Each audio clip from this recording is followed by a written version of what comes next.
ዋናው እሱ ቤካዬ በመሀል ልግባ እንደ ይቅርታና እ፣ እኔ ከኦርቶዶክስ ቤተክርስቲያን ነው ወደ ጌታ የመጣሁት። ምንም ማወላዳት ምናምን አያስፈልግም፣ መሸፋፈን ምናምን አያስፈልግም። ኦርቶዶክስ ይህን ታስተምራለች፣ ኦርቶዶክስ ይህን አታስተምርም፣ ይህን ትቀበላለች፣ ይህን አትቀበልም የሚባል ምንም እንትን አይነት ነገር የለውም። እ፣ ይሄ ሽፋን ለመስጠት ነው። ወንድሞች እንዳሉት እውነተኛው ሕይወት የሚገኝበት የእግዚአብሔር ቃል ወንጌል እንዳይሰበክ ሽፋን የሚሰጥበት ሁኔታ እንጂ ኦርቶዶክስም እንደምታስተምር እናውቃለን እኛ።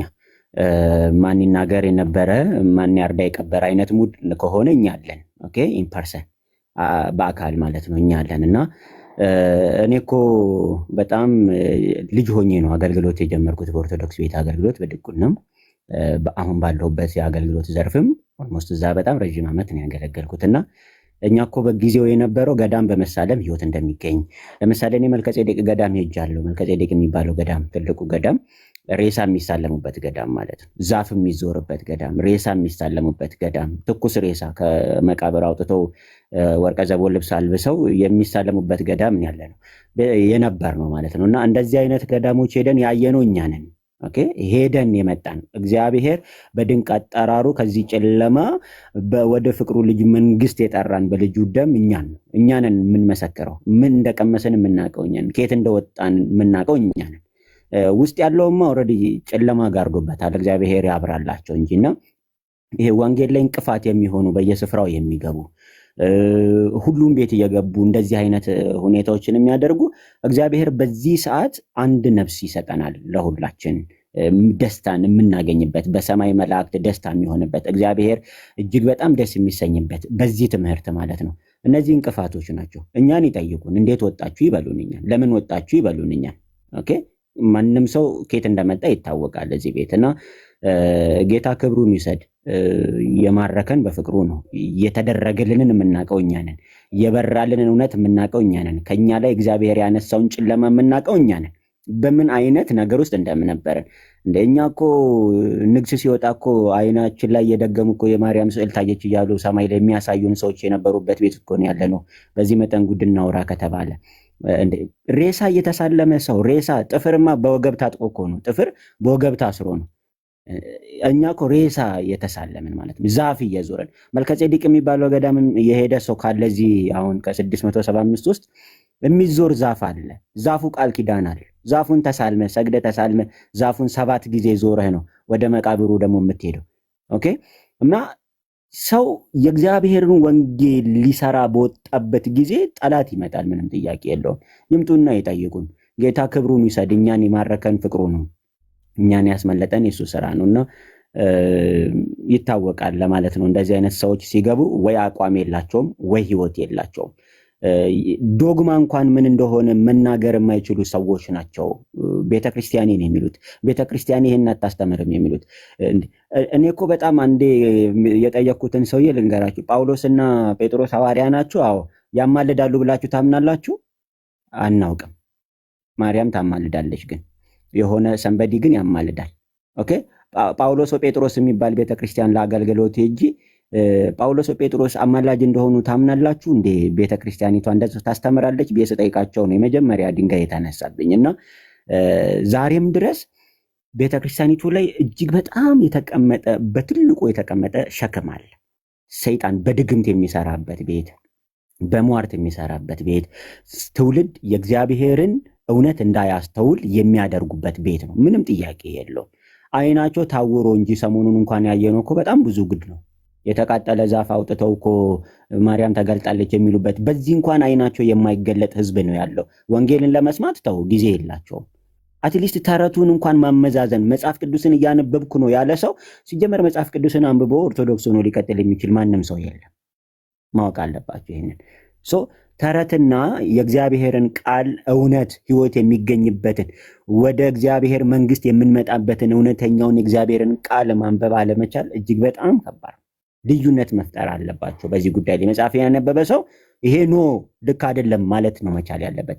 መጽሐፍ ቅዱስን ያላነበበ ሰው ግን በዚሁ መንገድ ነው የሚቀጥለው። ሲጀመር እኔ ብዙ እውቀት የለኝም በዚህ ጉዳይ ላይ ብዙ ነገር የለኝም፣ ብዙ አላነበብኩም የሚሉ ሰዎች ስንት ዓመት ነው ኦርቶዶክስ ውስጥ የኖሩት?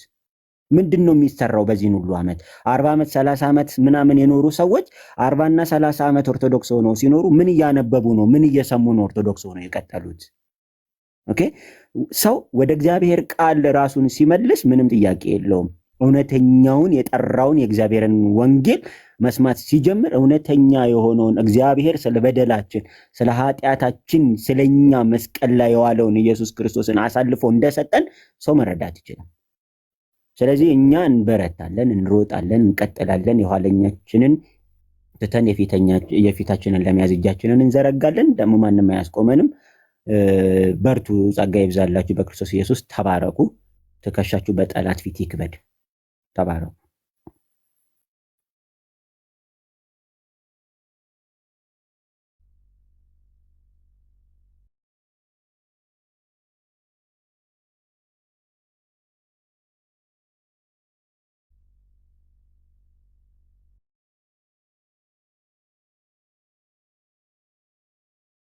አሜን። ተባረክ ዘማሪ አሸናፊ፣ እንኳን ጌታ ረዳክ።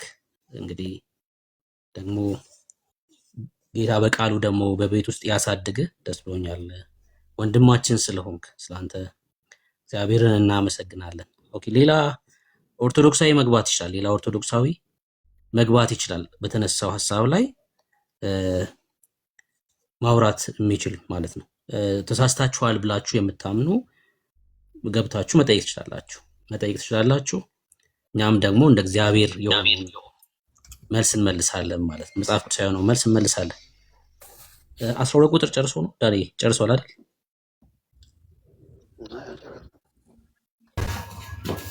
ምንድን ነው ያልጨረስከው?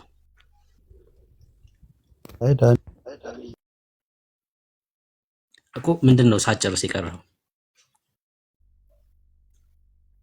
ከስር ወንድሞች ነበሩ። ቦታ ለሌሎች እንድትለቅ ነው ከጨረስክ።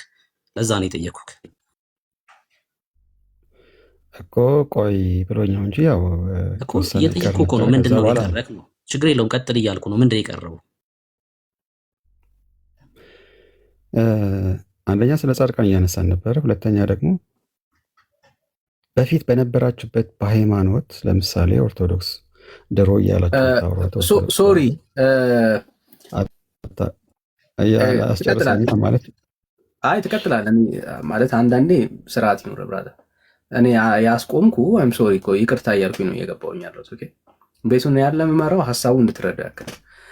ሌላ ኦርቶዶክሳዊ ቅድም ኦርቶዶክስ እንዲህ አታምንም ብሎ የሚያምን ማንም ሰው ማለት ነው ኦርቶዶክስ በፍጹም እንዲህ አታምንም ብሎ የሚያምን ኦርቶዶክስ ካለ በደስታ ነው የምንቀበል።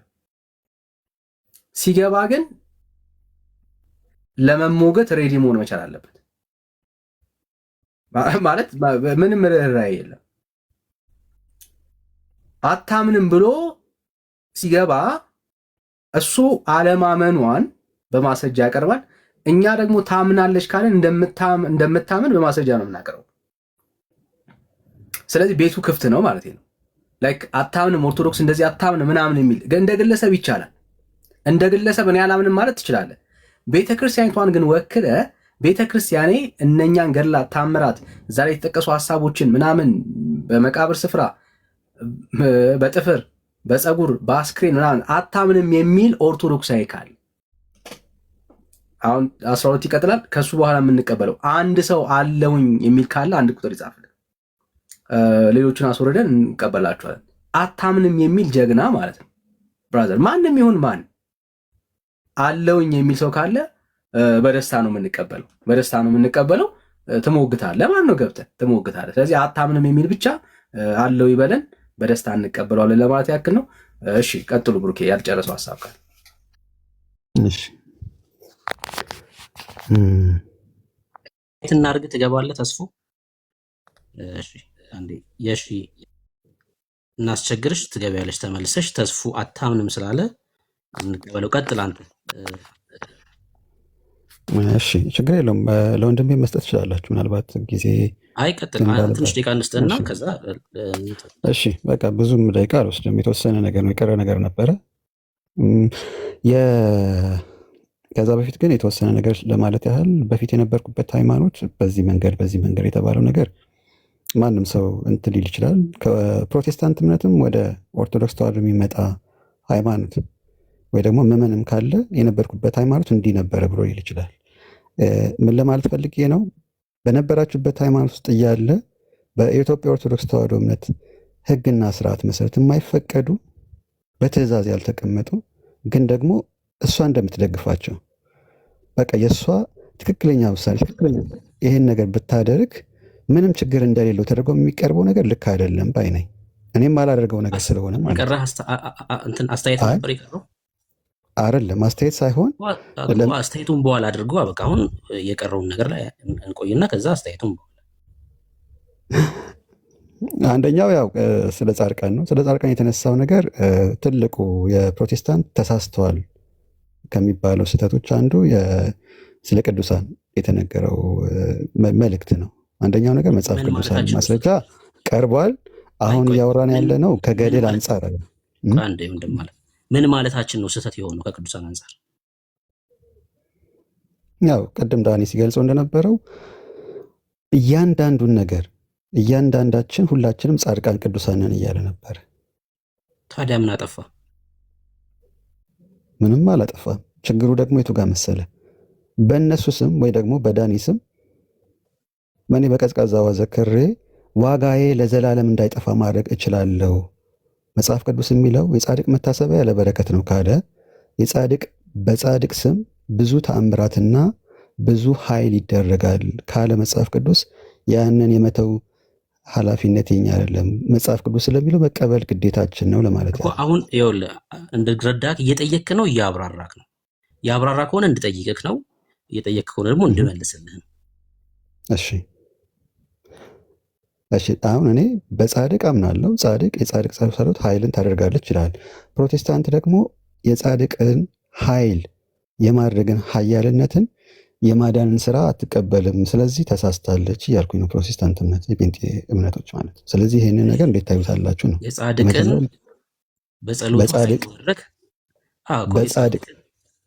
በጻድቅ ስም የመቀበል ችግር አለ ማለት ነው እኮ። አንዴ ቆይ። የጻድቅን በጸሎቱ ኃይል ማድረግ አይቀበልም ወይ ደግሞ የቅዱሳንን በጸሎት ኃይል መደረግ አይቀበሉም ማለት ማስረጃ ለሱ ስላለመቀበላችን። ያው የመጽሐፍ ቅዱስ ብዙ ፕሮቴስታንቶች ጴንጤ እምነት ተከታዮች እንዳለ የሚናገሩት እኛ አንቀበልም እንደሚሉ ነው። ለምሳሌ በቅዱሳን የሆኑ ሰዎች ያሉትን አይደለም ማስረጃ። አሁን እኛ እናንተን ስንሞግታችሁ የሆኑ ሰዎች ያሉትን ሳይሆን ሪትን የሆነ ዶክመንት ይዘን መተን ነው የምንሞግታችሁ አይደል? ስለዚህ እናምናለን እያልከኝ ነው? ኦፍኮርስ እንዴ! የኔ ጸሎት ኃይል ያደርጋል፣ የዳኒ ጸሎት ኃይል ያደርጋል፣ የቤካ ጸሎት ኃይል ያደርጋል፣ የኤርሚ የሰኒ እዚህ ውስጥ ያሉ ይኸውልህ 600 ምናምን ውስጥ ክርስቲያኖች አሉና የእነሱ ጸሎት ኃይል ያደርጋል። ኃይል የሚያደርገው ማን ነው?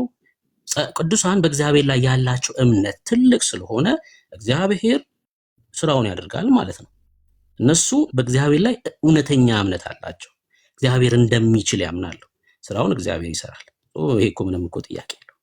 መልካም፣ እነሱ የሚሰሩ ከሆነ ስለዚህ እኛ የምናምነው እምነት በቅዱሳን ስም የምንዘክረው በቀዝቃዛው የምንሰጠው ትክክል ነው ማለት ነው። አይልም እንደዛ እያለ እኮ ነው መጽሐፍ ቅዱስ አይልም። እስኪ ጥቅስ አሳየኝ እንደዛ። ይኸው ነብይን በነብይ ስም ጻድቅን በጻድቅ ስም የሚሰጥ የሚቀበል አይልም መጽሐፍ ቅዱስ ይዛል። አዎ ማውጣት ትችላለህ። መጽሐፍ ቅዱስ ይዛል አንተ? አዎ ይዣለሁ አለኝ። እስኪ ማርቆስ 9ን አውጣልኝ አንዴ። እናንተ ደግሞ ከታች ፖስት አድርጎለት። አሁን ምንድነው መጽሐፍ ቅዱስን የምትረዱበት መንገድ ነው ስህተት የሆነው። አይ መጽሐፍ ቅዱስን እኔ ጥቅሱን ነው የምሰጥህ። አይ ጥቅሱን እሰጥሃለሁ። ምናልባት እዚህ ጋር ፕላትፎርሙ እንትን ላይ አለ አፕሊኬሽን ላይ፣ ግን እዚህ ላይ ስለሆንኩኝ ከወጣሁኝ እወጣለሁ። አውጣው ችግር አይ እኔ እቀበልሃለሁ። አውጣውና ትነግረኛለህ። እሺ መስማት ያልቻልከው ከታች ደግሞ እናንተ ፖስት አድርጉለት። ማርቆስ 9 ቁጥር 41 ወይ ደግሞ 41 ወይ 42። እሺ ማርቆስ 9 ጌታ ምን እንዳለ ላሳይክ። ቅድም ዳኒ ይሄን እኮ ቁልጭ አድርጎ ሲመልስልን ነበር። ቁጥር 41 ፖስት አድርጉልን። እሺ ማርቆስ 9:41 የክርስቶስ ስለሆናችሁ በስሜ ጽዋ ውሃ የሚያጠጣችሁ ሁሉ ዋጋው እንዳይጠፋበት እውነት እላችኋለሁ አለ። የማ ስለሆናችሁ የክርስቶስ ስለሆናችሁ በስሜ ምን ውሃ የሚያጠጣችሁ በእነሱ ስም ሌላ ሰዎችን አጠጡ ሳይሆን ውሃ የሚጠጡት ራሳቸው እነማን ናቸው? እነዛ ሐዋርያቶች ናቸው። ለምን? እግዚአብሔር ያላቸውን አገልግሎት ተቀብለው ወንጌልን እየሰሩ ስለነበር። ማቴዎስ ወንጌል 10ን ብታነበው ምንም ነገር አትያዙ፣ ስንቅ አትያዙ ምናምን ተብለዋል። ሰው እነሱን የሚቀበላቸውና የሚያስተናግዳቸው ስለ ዘላለም ሕይወት አይደለም። ሲጀምር ዋጋ የሚለው በራሱ ማለት ነው። ሚስ የምታደርጉት እሱን ነው። ሰው ምን አለ እዚህ ጋር ከታች ፖስት አድርጋችሁልን የክርስቶስ ስለሆናችሁ በስሜ ውሃ የሚያጠጣችሁ ማን? ለምሳሌ ተክለ ሃይማኖት ከሆነ አንተ ጻድቅ ብለህ የምታምነው ራሱ ተክለ ሃይማኖትን ማጠጣት ማለት ነው እንጂ በተክለ ሃይማኖት ስም የኔ ቢጤ አጠጣ እያለ አይደለም ክፍሉ። እንደዛ አይደለም ሐሳቡ ማለት ነው። ዋጋ የሚለው ደግሞ አገልጋይ ባገለገለበት ልክ ይከፈለዋል አይደል? አገልግሎት ነው። ባገለገለበት ልክ እግዚአብሔር ይከፍለዋል፣ ደሞዝ አለው ማለት ነው። ልክ ተቀብሎ ደግሞ አገልጋዮቹን ያስተናገደም ልክ እንደዛኛው አገልጋይ ዋጋ አለው። ለምን? የእግዚአብሔርን ስራ እሱም ስለተቀበለና ስላገለገለ፣ አገልጋዮቹን የእግዚአብሔር የሆኑትን አገልጋዮች ስለተቀበለ እሱም ደግሞ ዋጋ አለው። አገልጋዩ ልክ ዋጋ እንዳለው የተቀበለውም ውሃ ያጠጣውም ዋጋ አለው እያለ ያለው እንጂ ስለ ዘላለም ሕይወት አይደለም። ራሱ እነዚህ ሐዋርያቶቹ በክርስቶስ ኢየሱስ እኮ የዘላለም ሕይወት አግኝተው አንተ ደግሞ በእነሱ ስም ውሃ ስላጠጣ የዘላለም ሕይወት ልታገኝም አትችልም። ክፍሉም እንደዛ አይደለም። እሺ ውሃ መጠጣት ያለበት ማን ነው? አሁን በዚህ ዘመን ይሄ ጥቅስ የሚሰራው ለማን መሰለህ? በዚህ ዘመን ለሚሰሩ ክርስቲያኖች ነው። በዚህ ዘመን ወንጌልን ለሚሰሩ አሁን ለምሳሌ የተለያየ አካባቢ ሂደው ያገለግላሉ አይደል? እዛ አካባቢ ላይ እነሱን ተቀብለ አስተናግደ ወንጌል እንዲሰራ ምቹ ነገር ስፈጥር አገልግሎት ነው እሱ በራሱ ማለት ነው። አሁን እዚህ ቲክቶክ ላይ ታብታብ ያደርጋሉ አይደል? ቀልድ አይደለም። አሁን እሱ አገልግሎት ማለት ነው። ሰዎች ወደ ህይወት እንዲመጡ እየተሳተፉ ስለሆነ ማለት ነውና እንደዛ ነው እያለ ያለው ያ ክፍል። ጥሩ። ስለዚህ አንተ እያልከኝ ያለኸው እኔ እንደተረዳሁት ልክ አይደለም ልትለኝ ትችላለህ። እዚህ ጋር እኔ እንደተረዳሁት አሁን ባለንበት ጊዜ አገልጋዮቹ በሚሄዱበት ሰዓት በሱ ስም በእነሱ ስም የሚደረግ ታምራት ወይ ደግሞ በእነሱ ስም የሚደረግ የጽዋ ወይ ደግሞ የንጹሃ ጽዋውን ተወውና ጽዋው ሌላ ርዕስ ነው። የንጹሃ አቅርቦት በንጹሃ የሚሰጥ በእነሱ ስም የሚሰጥ እንትን የዘላለም ሕይወት ሊያስገኝ አይችልም ካልክ ዋጋው ለዘላለም አይጠፋም ደግሞ የሚለውን ቃል የሚጻረር ይሆናል ማለት ነው እኮ። እያንዳንዳችን ዋጋ ማለት አልኩ የዘላለም ሕይወት አይደለም። ዋጋ ማለት ለዘላለም አይጠፋም ማለት ነው። ዋጋ ማለት እኮ ልመልስልህ ነው እሱ። ዋጋ ማለት አልኩ የዘላለም ሕይወት አይደለም። የማይጠፋው ዋጋ ከእግዚአብሔር ዘንድ ያለ ክፍያ ነው። ጌታችን በወንጌሉ ለእያንዳንዱ እንደየስራው ልሰጠው ዋጋዬ ከኔ ጋር አለ ይላል ቃሉ። ትክክል ነው። በወንጌል አይደለም በራእይ ዋጋዬ ከኔ ጋር አለ ማለት እንደየስራው የሚከፈላል። ዋጋ ማለት ክብር ነው። አባዬ ጠይቃለሁ እኮ ሰማኝ እኮ ጥያቄ ነው። ልትሞግተኝ ነው። አሁን ሐሳብን እንድናቀው ነው። እሺ ልትሞግተኝ ከሆነ እኔም ልጠይቅህ፣ ጥያቄ ከሆነ ደግሞ ጠይቀኝና ስማ ምለውን ነገር መስማት አለብህ። በወንጌል ላይ ሳይሆን በራእይ መጽሐፍ ላይ ነው ያለው። አሁን የተናገርከው ቃል ጌታ ለእያንዳንዱ እንደ ስራው መጠን ከፍላለሁ አለ። እስኪ ፖስት አድርጉለት። ራእይ መጽሐፍ ምዕራፍ 22 ቁጥር 12ን በእንግሊዝኛ ፖስት አድርጉለት። ሪዋርድ ይላል። አየህ፣ ለእያንዳንዱ እንደ ዋጋ ይከፍላል ጌታ። ሪዋርድ ማለት ደሞዝ ወይ ደግሞ ሽልማት ማለት ነው። የዘላለም ሕይወት ሽልማት ሳይሆን ከእግዚአብሔር ዘንድ የሆነ ነፃ የሆነ ስጦታ ነው፣ ጸጋ ነው። በላብ ዋጋስ ደግሞ በላብክ ደግሞ የምታገኘው ደሞዝ ነው። እዚህ ክፍል ላይም የሚለው ሪዋርድ ነው ወይ ደግሞ ክፍያ ነው። ራእይ አንተም የጠቀስከው ለእያንዳንዱ እንደ ስራው መጠን የሚለውም ደግሞ ምንድነው? ከክርስቶስ ዘንድ የምናገኘው ዋጋ ነው፣ ክፍያ ነው ማለት ነው። የዋጋና የስጦታ ልዩነታቸውን በጣም አጋኖ አስፈተ ማሰብ አትችልማ። አሁን ለምሳሌ ዋጋ አሳንሰ ስጦታን ደግሞ አተልቅ አግዝፈ ማየት የለብህማ። ምክንያቱም ዋጋ ከኔ ጋር አለ ከተባለ ዋጋው መክፈል የሚችለው አሁን ለምሳሌ በማንኛውም ስራ በኩል ዋጋ የሚሰጠው ክብር ነው። ክብር ደግሞ የእርሱ የመንግስቱ ስራ ነው። ስለዚህ ዋጋም ሆነ እያብራራክ ስለሆነ ልጠይቅክ ነው። እሺ እያብራራክ ስለሆነ እየጠየቅክ አይደለም፣ እያብራራክ ስለሆነ ልጠይቅክ ነው። እንግዲህ እኮ ሁለቱን እንትን እያልከኝ ነው አንተ እኮ ክብር የዋጋን እንትን እያሳነስኩ እያብራራክ ስለሆነ ልጠይቅክ፣ ሰዎች እየሰሙክ ስለሆነ። እሺ የዘላለም ሕይወት በውሃ በማጠጣት ይገኛል? የዘላለም ሕይወት ኤርሚላም ነው ይገኛል ይለቃሉ እኮ። አንተ እምነትህ ነው አይደል? እንደዛ ሰው ውሃ ጠጥቶ የዘላለም ሕይወት ያገኛል። የዘላለም ሕይወት ያገኛል። ምን ስለሆነ መሰለ? አይ እሱን ታብራራልኛለህ። ያ ማለት አንድ ሙስሊም ውሃን ቢያጠጣ የዘላለም ሕይወት ያገኛል ማለት ነው። በማናም ነው መጀመሪያ እምነት ይፈልጋል። ከእምነት ቀጥሎ የስራን ሲያምን የዘላለም ሕይወት ያገኛል ያ ሰውዬ። እሺ አሁን መጀመሪያ ማመን እንደሚቀድም እኮ እያሳየን ነው። በእኔ ስም አለ እኮ መጨረሻ ላይ ጥቅሱን ነዋ ሙሉ ማድረግ ያለበት። አጉድለን እያየነው ነዋ። ችግር የለውም። ስማኝ አንዴ። ሲያምን የዘላለም ሕይወት ያገኛል ሰውየው ውሃ ከማጠጣቱ በፊት። ካመነ በኋላ ያጠጣል፣ ከዛ በኋላ ክብርን ያገኛል ይላል ቃሉ። የኔን ጥያቄ ነው መመለስ ያለብህ። ሲያምን የዘላለም እኮ ነጥለን አንዱን እየጠየቅን ስለሆነ ነው። ያው ከዚህ በላይ ሊሄድ አልችልም። ምናልባት ቦታ ለመልቀቅ የሚያህል ትንሽ የተወሰነ ነገር ብቻ አውራኝ። ለምሳሌ ክብር ከተባለ ለምሳሌ እዚህ ጋር በጻድቅ ብቻ ስላጠጣ ሀሳብ አይደለማ እየጠየቁ ከሆነ የኔን ጥያቄ ነው መመለስ ያለብህ። የኔ ጥያቄ ሰው ሲያምን የዘላለም ሕይወት ያገኛል ወይስ አያገኝም? አዎ ያገኛል። ብቻውን አይደለም ግን ብቻውን ሳይሆን ከስራው ጋር ከማጠጣቱ ጋር ቀዝቃዛ ውሃ ከማጠጣቱ ጋር ማለት መልካም ይሆናል። በቃ ምናልባት አስወጣው። እሺ ሂድ። እንደዚህ አይነት ሰው አያስፈልግም እኮ ሰው ገብቶ ሚውት አድርጎ ያው ቢኒያም የሚባለው ቁጭ ብሏል እንግዲህ። እሺ ሰው አምኖና ውሃ ጠጥቶ ነው የሚድነው እያልከኝ ነው አይደለ? ጠጥቶ ሳይሆን አጠጥቶ ነው እኮ አምኖና ውሃ ጠጥቶ አጠጥቶ እኮ እሱን እኮ ነው ያልኩህ። እኔም እሱን ነው እያልኩ። እሺ ሐዋርያቱ ሰዎች አምነው ውሃ ጠጥተው እንዲድኑ የሰበኩበት ወይም እንደዛ የሆነበትን የመጽሐፍ ቅዱስ ክፍል አሳየኝ።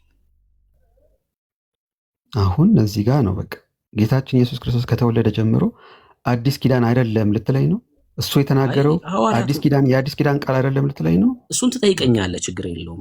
ለጥያቄ መልስ ጠይቅና ከዛ ታዲያ ሐዋርያቶቹ መናገር የሚገባቸውን ጌታ ከተናገረው በላይ የሐዋርያት ቃል ለምን ያስፈልጋል? እዚህ ጋር ባይናገሩት እንኳን እንዴት ይሄን ቃል እሺ ለጠየቀኝ ጥያቄ መልስ ሰጣለሁ። ልዩነታችን ጴንጤና ክርስቲያንና ኦርቶዶክስ መሀል ያለው ልዩነት ይሄ። እኛ ለተጠየቅነው ጥያቄ ፊት ለፊት እንመልሳለን ክርስቲያኖች ስለሆነ። እናንተ ግን መጽሐፍ ቅዱስን ስለማታውቁ ወደ ህይወት ስላልመጣችሁ አትመልሱ። በቃ አሁን ጌታ ሲያስተምር አዲስ ኪዳን ነው አይደለም? እሱን እኔ መልስልሃለሁ ለጥያቄ። ሐዋርያቱ ልክ አንተ ባልከው መንገድ የሰበኩበት ወይም ደግሞ ሰዎች አምነው ውሃ ጠጥተው የዳኑበት ካለ እስኪ ያሳየኝ። ሐዋርያቱ ሰብከው ማለት ነው።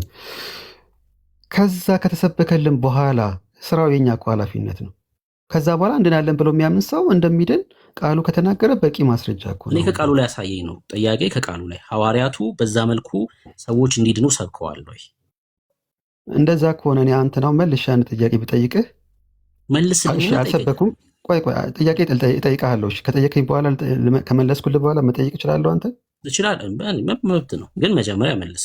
እሺ ጠይቀኝ። እሺ እኮ ጥያቄ ልክ አንተ እንዳልከው ሰዎች አምነው እና ውሃ ጠጥተው እንደሚድኑ የሰበኩበት ወይ ደግሞ የዳኑበት ካለ አሳየኝ ከእግዚአብሔር ቃል ላይ።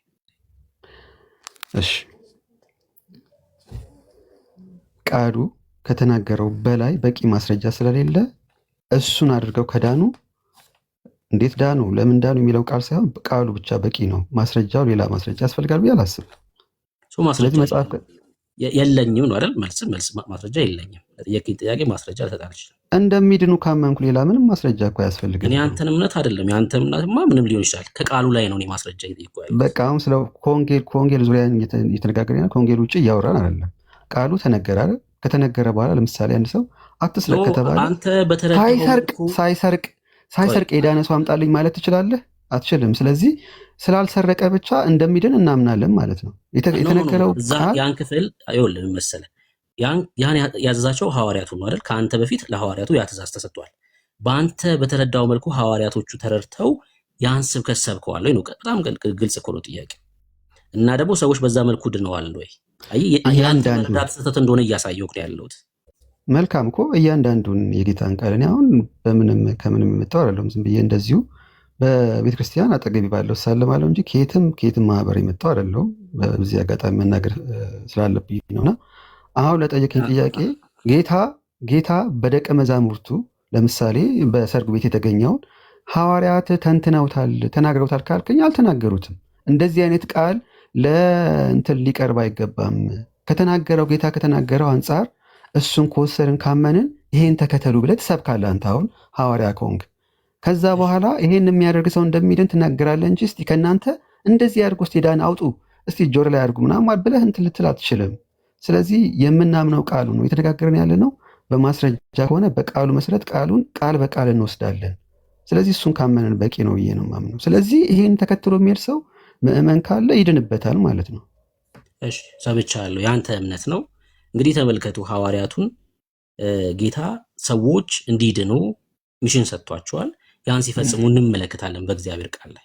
ልክ እሱ በተረዳው መልኩ ግን አንድም ሰው ሲድን አንመለከትም። ምክንያቱስ የእሱ መረዳት ስህተት ስለሆነ ማለት ነው። በጣም የሞኝ ሀሳብ ያነሳው የቃና ዘገሊላውን ሌላ ቦታ ላይ ሲያወሩ እንመለከታለን ወይ አለ። እኔ እኮ ስለ መዳን እኮ ነው እያወራ ያለሁት እንጂ ስለ ተአምራቶች እያወሩ አይደለም ያለሁት። ተአምራቶቹን ግዴታ ሊያወሩ ይገባል እያልኩ አይደለም።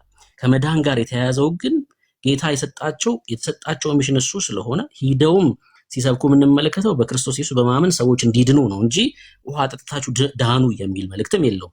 ለምን? የተሳሳተ መረዳት ስለሆነ ያንተ መረዳት። እሺ ዳኒ፣ እሺ ብሩኬ እዚህ ጋር ትመልስልኛለህ። እሺ ጨፍናችሁ ጸልዩ የሚል መጽሐፍ ቅዱስ ላይ አለ? ጨፍናችሁ ጸልዩ የሚል መጽሐፍ ቅዱስ ላይ አለ? አንዴ ስማኝ ወዳጅ፣ አንዴ ስማኝ። አንተ እስከጨርስ የሰማሁህ እኔንም እንዳታቋርጥ ነው። አሁን መጽሐፍ ቅዱሳዊ ማስረጃ ስለሌላቸው እነዚህ ሰዎች የነሱን ስህተት የሆነ መረዳት የእግዚአብሔር ቃል ላይ ለመጫን ይሞክራሉ። እኔ ግን እንደ ቃሉ ማቴዎስ 10ም ማርቆስ 9ም ምን ማለት እንደሆነ የሚጠጡት ሐዋርያቱ እንጂ በሐዋርያቱ ስም ሌሎች ሰዎችን አጠጡ እንዳልሆነ ቃሉን ከፍቻ ሳይቻለው ደግሞ ዋጋ ማለት ምን ማለት እንደሆነም ጭምር አሳይተናል። ይሄ ክርስቲያኖች መልስ ነው ማለት ነው። ምናልባት ከመዳን ጋር ጥያቄ ካለክ ቀጥል። አንድ ጥያቄ ልቀበል፣ ቢንያምን ከዛ እንቀበለዋለን። ጨፍናችሁ ጸልዩ የሚል አለ ወይ? አንዴ ጨፍናችሁ ጸልዩ የሚል ጥያቄ ጠይቆናል ወንድማችን። ገልጣችሁ ጸልዩ የሚል የለም አይደለ? ትልቁ ችግር ይኸውልህ፣ ተጠይቃችሁ እንኳን የመስማት አቅም ነው የሌላችሁ። እኔ አሁን እጅን አጥፈ ጸልይ ዘርጋ ጸልይ አይደለም እኮ አሁን ጉዳዩ እሱ አይደለም። ጨፍነ ጸልይ አይደል የጠየቀኝ? ሶስ ላይን ነው የጠየቀኝ ያለው ማለት ነው። ለምንድን ነው እንደዛ ምን ጸልየው? ትኩረት ወደ ሌላ ቦታ እንዳይሄድ። ለምሳሌ አንተ አይንን ከፍተህ ትጸልያለህ። ከዛ የጊዮርጊስን የሚካኤል የሚባለውን ሰውዬ ፎቶ ታይና ከስር ደግሞ ጥቁር የተረገጠ ሰውዬ ታያለህ። ከዛ ይሄ ሰውዬ ለምን ጠቆረ ትላለህ፣ አይን ተገልጦ ስላለ ማለት ነው። ስለጠቆረ ነው የተረገጠው ይላል ጭንቅላት። ከዛ ያኛው ነጭ ስለሆነ ነው የረገጠው የሚል ደግሞ ሐሳብ ይመጣል ወደ አይምሮክ። ምን እያልኩ ነው መሰለ? አይናችን የምንጨፍነው ሐሳባችን ከመሰብሰብ አንጻር ነው። ሌላ ምንም አሁን ከመዳን ጋር ምናምን የሚገናኝ አይደለም። አይነን ገልጠም ደግሞ ጸልይ የሚል የለም። ገብቶሃል አይደለ? ሰው እሱ እሺ፣ ምናልባት አንዳንዴ እንድትረዱን እንፈልጋለን እና እንዲህ አይነት ሰዎችን ለምንድን ነው እሱ የምንታገሳቸው? ኦኬ፣ በጣም እንድታስተውሉ ስለምፈልግ ነው። ለምንድን ነው እንደዚህ አይነት ሰዎችን የምንታገሳቸው? አሁን የሚያወራው ወዳጃችን የኔን ጥያቄ ነው እያወራ ያለው ብሎ ቁጭ ብሎ የሚሰማ ነፍ ኦርቶዶክስ አይደለ? ታውቃላችሁ፣ የእግዚአብሔርን ቃል የማያውቅ ልክ እንደዚሁ አሁን እንደ ወዳጃችን የሚያስብ በጣም ብዙ ኦርቶዶክስ ያለ መልስ እንደሌላቸው እናውቃለን። ምንም መልስ የላቸውም። የሚጠይቁትን ጥያቄ እንኳን አያውቁም። ለምሮ የምንታገሳቸው በጣም ብዙ ኦርቶዶክሳችን ወክሎ ነው አሁን እያወራ ያለው። ይሄ እኮ የኔ ጥያቄ ነው የሚል ሰው አለ አሁን ቁጭ ብሎ ማለት ነው ጋይስ። እና ግድ ይላችሁ እግዚአብሔር በስራ ላይ እንደሆነ ብቻ አስቡ። ከቻላችሁ እንደዚህ አይነት ሰዎች በጣም ሲያጋጥሙ ጸልዩ። የሚድኑ ነፍሳቶች አሉ ማለት ነው። ወደ ጌታ የሚመጡ ሰዎች አሉ ማለት ነው። እና ዶንት ቲንክ ጊዜ እንደባከነ አይሰማችሁ። ኦኬ፣ ጊዜ እየባከነ የሚሆነው ምንድነው? እነሱ ሲያወሩ እኛ የምንዘራው ቃል ከሌለን ነው። አያችሁ፣ ብሩኬ ለተጠየቀው ጥያቄ የሚመጥን መልስ ነው ሲሰጥ ነበር። እኛም ስናወራ እንደዛ ነው የምናወራው። ኦኬ፣ የሚነሳው ሐሳብ እኛን የሚሞግት እንዳልሆነ እናውቃለን። በጣም በአይምሮ በጣም ቻሌንጅ ሊያደርጉን በእግዚአብሔርም ቃል እውነት ቻሌንጅ ሊያደርጉን እንደማይችሉ ግልጽ ነው። ዓላማችን ግን እሱን መመለስ አይደለም። ኦኬ፣ ይህን አጋጣሚ ግን እውነተኛ የሆነውን የእግዚአብሔርን የጽድቅ ወንጌል መዝራት ነው በሰው ልብ ውስጥ። የሚበቅል አይመስላችሁም? አዎ በደንብ ነው የሚበቅለው፣ ምንም ጥያቄ የለውም። ስለዚህ እኛ አሁን ስለ ይሄ መልስ ምናምን ፈልገን አይደለም አሁን ከእሱ ጋር እንዲህ የምንታገለው ምናምን እና የሚዘራው ቃል የሚበቅል ቃል ግን እንዳለ ስለምናቀን ነው። ከእሱ አንጻር ተረዱ። ከቻላችሁ ጸልዩላችሁ ለእንደዚህ አይነት ሰዎች ማለት ነው። እና ለምን የሚዘራው ቃል ተመልሶ ወይ በሌላ ነገር እንዳይበላ ወይ እንዳይደርቅ ብቻ በእውነት እግዚአብሔር እንዲደርስላቸው በጌታ ፊት ሆኖ እሱ ነው የሚያስፈልገው። ጸጋና ሰላም ይብዛላችሁ። እሺ ሌላ ኦርቶዶክሳዊ ካለ እንቀበላለን።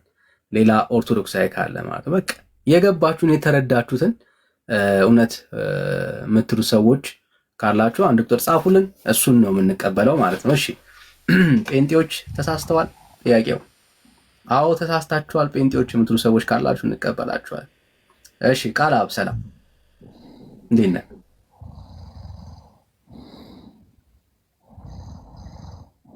ቃል አብ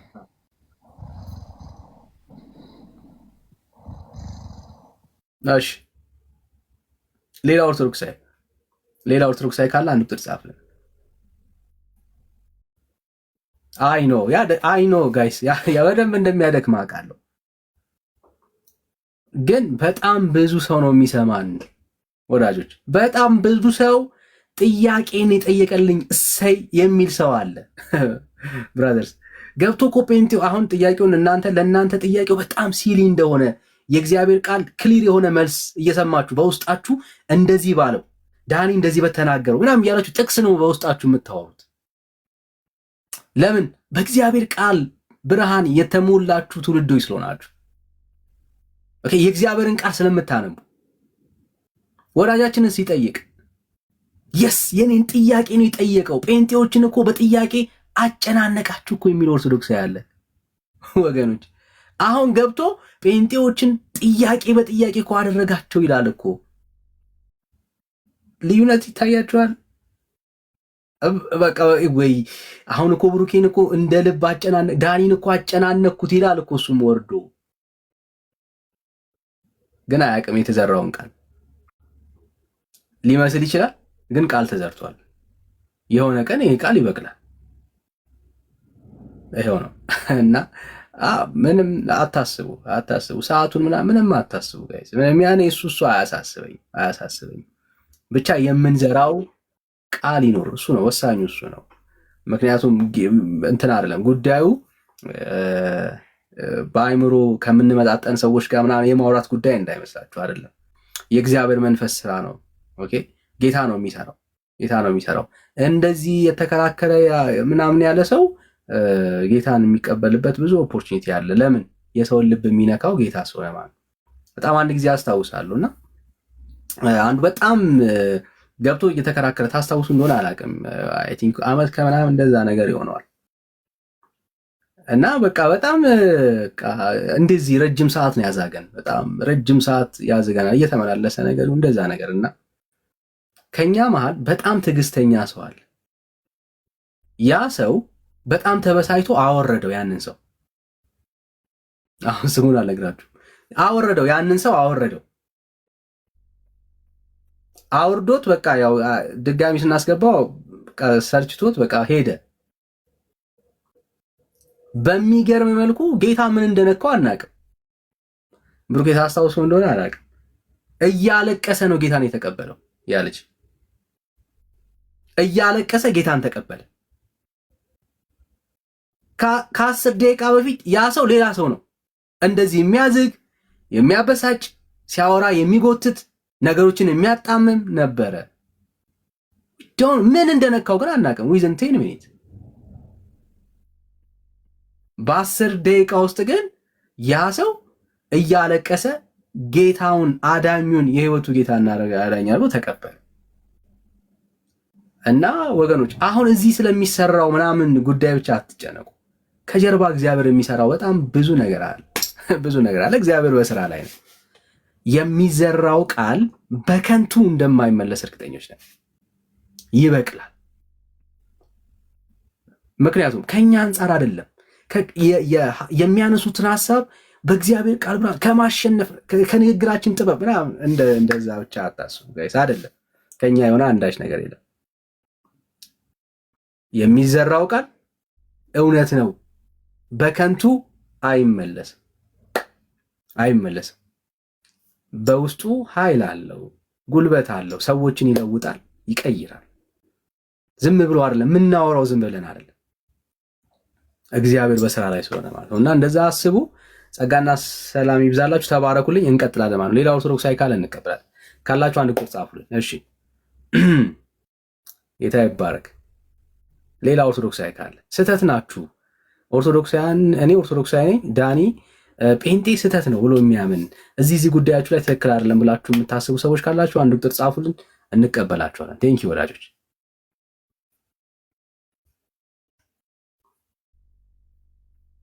ባይዘው ብሩኬ እኮ አድራቂ ነበር። የእውነቴን እኮ ብሩኬም እኮ እንደዚህ እኮ ነው ማለት ቃዳሮቻችን ይይዘናል። ያመነበትን ከማውራት ወደኋላ አይልም፣ ይሞግተናል። በቃ 10 ጭቅጭቅ የሚያደርገን ሰው ነበር። አሁን ብሩኬን ያኔ ብታዩት በአብዛኛው ተስፋ ትቆርጣለህ ማለት ነው። ይሄማ መቼም የማይለወጥ ነው ትላለህ። ይሄማ መቼም የማይቀየር ልክ እኮ ነው፣ እንደ ሰው መቼም የማይቀየር ጌታ ሲነካው በቃ ይሄ እኮ በማይባል ነገር እኮ ነው ጌታ የነካው።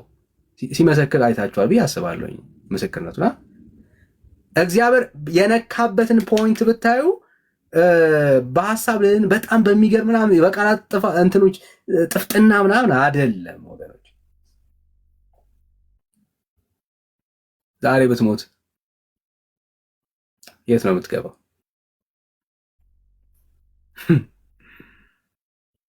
በቃ ዛሬ ብትሞት የት ነው የምትገባው? ለእኛ መልሶልን የወረደው እሱ ውስጥ ግን የማይነቀል ግን ጥያቄ ይዞ ወርዷል። ጌታ በሱ ቃል ይዞታል፣ ተናግሮታል። ገዳም ለገዳም ይዞራል፣ ከኛ ጋር መጥቶ ይከራከራል፣ የጽድቅ ስራ የሚሉትን ስራዎች ይሰራል። አለቅ ጌታ እንዴት ነካው? በእኛ ቃል ጥበብ አይደለም፣ በክርክር አይደለም። ጌታ ሊነካው በሚፈልገው ፖይንት ግን ነክቶታል። ወንድምነት ይኸው ከአገልጋዮቹ ተርታ እግዚአብሔር አሰልፎታል። እና እንደ ሰው ተስፋ ትቁረጡ ልላችሁ ፈልጌ ነው ጋይስ። ስራው የእግዚአብሔር ነው። በቃ እሱን እያየን ነው። ባይዘው ስራው የእግዚአብሔር ነው። ኦኬ፣ እግዚአብሔር ነው የሚሰራው ስራው። እና እግዚአብሔር ሲሰራ እኛ አብረን እንሰራለን። ሊያደክም ይችላል፣ ሊያዘል ይችላል። አይዟችሁ ማለት እንፈልጋለን። ክብር ለእግዚአብሔር ይሁን፣ ክብር ለእግዚአብሔር ይሁን። እንቀጥላለን። ሌላ ኦርቶዶክሳዊ ካለ እንቀበላለን። እሺ፣ ሌላ ኦርቶዶክሳዊ ካለ እግዚአብሔር ትክክል ነው። እሺ ብራት፣ እኔ በጣም የሚገርም ነገር አለ እና አሁን ስትናገር ወደ አይምሮ የመጣ የዮሐንስ ወንጌል ምዕራፍ 4 ላይ ኢየሱስ ክርስቶስ ከሳምራዊቷ ጋር ባደረገው ኮንቨርሴሽን ውስጥ ኢየሱስ ክርስቶስ ወደ ሰማርያ ሊያልፍ ግድ ሆነበት የሚል ክፍል አለ እና እዛ ክፍል ላይ በሰማርያ ሊያልፍ ግድ ከሆነበት በኋላ ወደዛ ወደ ሰማርያ ከሄደ በኋላ ያገኛትን ያችን ሴት ታስተውላላችሁ። በጣም ትልቅ ክርክር ነበረ በሁለቱ መካከል የነበረው በኢየሱስ ክርስቶስ እና በሳምራዊቷ ሴት መካከል እና ኢየሱስ ክርስቶስ ማንነቱን አላወቀችም። እሱ ግን ገና በእናቷ ማህፀን ሳለች የሚያውቃት የነበረ አሁንም ያለችበትን ላይፍ ስታይል የሚያውቅ እያንዳንዱ ነገሯን የሚያውቅ ነገር ግን እርሱ ወደ እሷ ሲመጣ የጠየቃት ከምንድን ነው የጀመረው ብንል ውሃ ጠጭኝ ከሚላት ነው የጀመረው እና ሁላችንም የዚችን ሴት የህይወት ታሪክ ብናነብ እንደ አገልጋይ ግድ የሚሉን ነገሮች እንዳሉ ይሰማናል። ሁላችንም በጣም ፔሸንሲ ሊኖረን ይገባል። በጣም ትዕግስት ሊኖረን ይገባል። ከአንድ ሰው ጋር እያወራን ልናድር የምንችልባቸው ሁኔታዎች ሊፈጠሩ ይችላሉ። ምክንያቱም እኛ እዚህ ቦታ ላይ ቁጭ ብለን ስናድር የምናገለግለው ለእግዚአብሔር መንግስት ነው።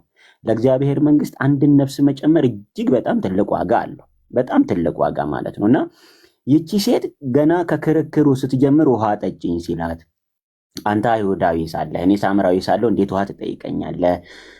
ምክንያቱም በሁለቱ መካከል የነበረውን ጋፕ ያቺ ሴት ስለምታውቅ። ጌታ ኢየሱስ ግን ይህንን ነገር ሁሉ ሲያደርግ የነበረው ምን ለማድረግ ነው? የእሷን ህይወት ከነበረችበት ከጨለማ ከአረንቋ ሊያወጣ ስለሚፈልግ ነው። እና ሁልጊዜ እንደ አገልጋይ የምናስበው እሱን መሆን እንዳለበት አይምሮዬ ይረዳል። እና መጨረሻ ላይ ይቺ ሴት ምን አደረገች? ዮሐንስ ወንጌል ምዕራፍ 4 ቁጥር 32 ላይ ምን አደረገች? ወደ ከተማ ሄዳ ምን አደረገች? እንጃ ይህ ያን የነገረኝ ኢየሱስ የሆነው እርሱ ይሆን? ምክንያቱም መሲህ እንደሚመጣ እናውቃለን ብለው ስትከራከረው ነበር። እና ጉዷን ከነገራት በኋላ ኑና ይሄንን ጉዴን የነገረኝን እዩት እስኪ እንጃ እርሱ ኢየሱስ ይሆንን የምትልበት ክፍል አለ። ከዛ በኋላ ግን ወደ ከተማ ትሄድና ለህዝቡ ሁሉ ምን ትላለች? ኑ ጉዴን የነገረኝን እዩት ትላቸዋለች። ኦኬ የኛ ምስክርነት በእግዚአብሔር ቃል የሰዎችን ደካማ ማንነታቸውን መግለጥ፣ በእግዚአብሔር ላይ የነበራቸው ትክክለኛ እምነት እንዳልሆነ በመግለጥ ሰዎች ወደ ትክክለኛ እምነት እንዲመጡና የሕያው እግዚአብሔር ልጅ የሆነውን ኢየሱስ ክርስቶስን በማመን ወደ ዘላለም ሕይወት እንዲመጡ ማድረግ ነው። ያኔ ምን ያደርጋሉ? እነሱ ራሳቸው ተመልሰው ምን ይሆናሉ? ለቃሉ ምስክር ናቸው። ኦኬ እኔ አሁን ስትነግረኝ በጣም ነው የገረመኝ። ጀስ ብሩኬ እኔ ባክግራውንዱን አላውቅም፣ ሲያገለግል ነው የማየው ምናምን።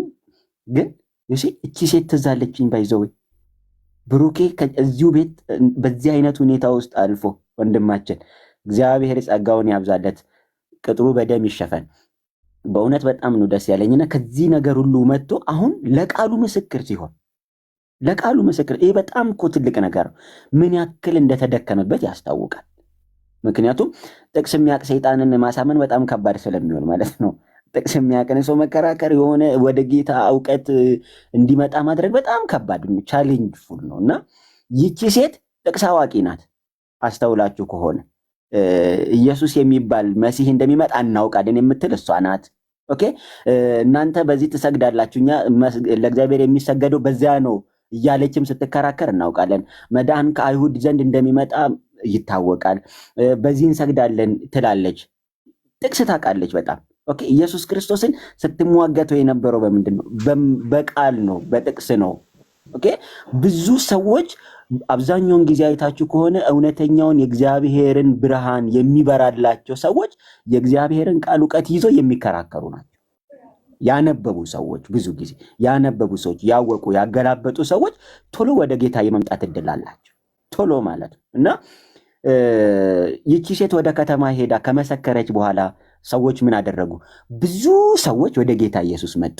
ከዛስ እንደውም 2 ቀን 3 ቀን ከኛ ጋር እደር ይሉት ነበረ ኢየሱስን፣ ከቃሉ ትምህርት የተነሳ ማለት ነው። እና ከዛስ አሁን ያመንነው እርሱ የዓለም መድኃኒት መሆኑን አምነናል። ነገር ግን አሁን ያመንነው አንቺ ከነገርሽን ቃል ሳይሆን ከሱ በሰማነው ቃል ምን ብለናል? እርሱ የዓለም መድኃኒት መሆኑን አምነናል ይላሉ። እና ብዙ ጊዜ ማገዶ የሚፈጁ ሰዎች ሊኖሩ ይችላሉ። አዎ የኛን ጊዜ ሊበሉ የሚችሉ ሰዎች አሉ። አዎ ከአንድ ሰው ጋር ልናደር እንችላለን ስንሟገት። አዎ ግን ለምን እንደዚህ ጠንካራ የሆኑ የእግዚአብሔርን መንግስት የሚያገለግሉ ሰዎችን ለማፍራትና ደግሞ ትውልድን ለማዳን ኦኬ ብዙ ጥያቄዎች ይነሳሳሉ። አንተ እንዳልከው የብዙ ሰዎች ጥያቄ ነው የሚጠየቀው። አንድ ሰው የኔን ጥያቄ እየጠየቀልኝ ነው የሚል ሰው ይኖራል። ኦኬ ደግሞ አንዳንዱ ወንጌል የበራለት እውቀት ያለው የቃል እውቀት ያለው ሰው የማይረባ ጥያቄ ነው የሚል ሊኖር ይችላል እኮ። ምክንያቱም እነሱ የመዘኑ አንዴ የሰማሁት ምንድነው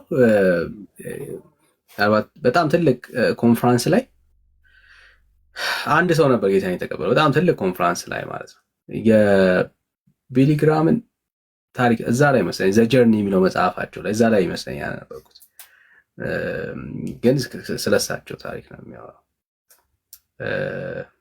አይ ቲንክ ትልቅ አገልጋይ ነው ብቻ እና ይመስለኛል ያነበባችሁ ሰዎች ታስታውሳላችሁ ብዬ አስባለሁ ታሪኩና በትልቅ ኮንፈረንስ ላይ የተገኘው ሰው አንድ ሰው ነበር። አንድ ሰው ማለት ነው አይደል? ባይስ ግሬስ አይደል? እሱ ነው አይደል? አንድ ሰው ነበር የተገኘው በትልቁ ኮንፈረንስ ላይ ማለት ነው። በጣም ትልቅ ኮንፈረንስ ነው፣ ግን ጌታን የተቀበለው አንድ ሰው ነበር። እንደ ሰው ያ አንድ ሰው ወደ ጌታ ሲመጣ ያው አላር ቁጥር ደስ ይለናል። ደስ የሚል ነገር ነው ቁጥር፣ እውነት ነው። ሰዎች ብዙ ሰዎች ሲድኑ ደስ ይለናል።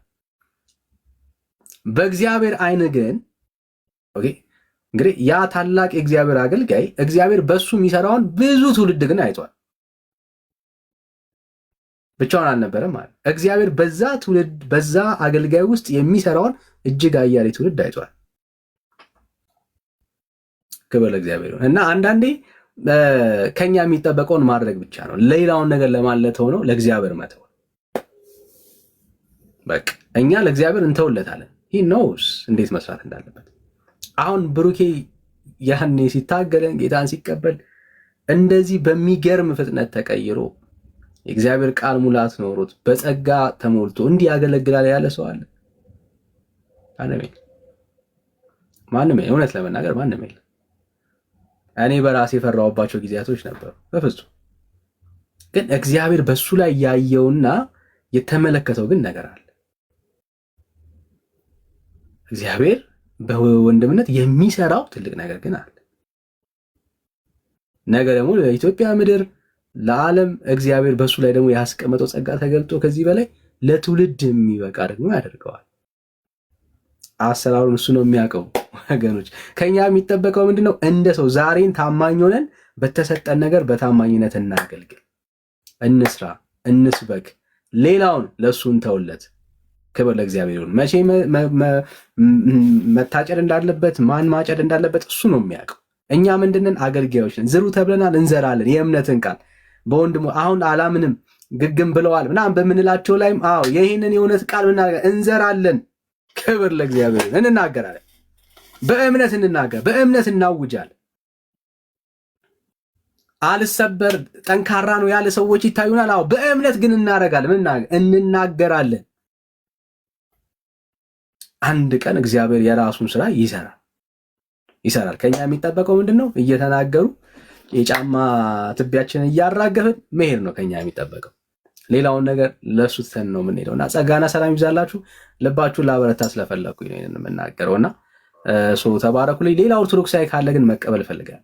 ርዕሳችን ላይ በደንብ እንድንቆይ ሌላ ኦርቶዶክሳዊ ካለ ጴንጤዎች እስኪ ተሳስታችኋል የምትሉት ነገር ካለ ጠይቁን። ምንድን ነው የተሳሳት ነው ይሄ ነገር? እስኪ ተሳስታችኋል እንደ ቤተክርስቲያን ሳየው ጴንጤዎች ልክ አይደላችሁም፣ ይሄ ነገራችሁ ትክክል አይደለም የምትሉ ኦርቶዶክሳውያን ካላችሁ ደስ ይላል። ህይወት ሰላም ተመላላሽ ታካሚያችን ዌልካም ብራዘር። ሰላም ነው። እንዴት ናችሁ? አለን። ሰላም ነው አለን። እግዚአብሔር ይመስገን። ዛሬ ጴንጤዎች ጠይቁን እያለን ያለ ነው። ምንድነው የተሳሳት ነው? ምንድነው የተሳሳት ነው ነገራችሁ? ተሳስታችኋል?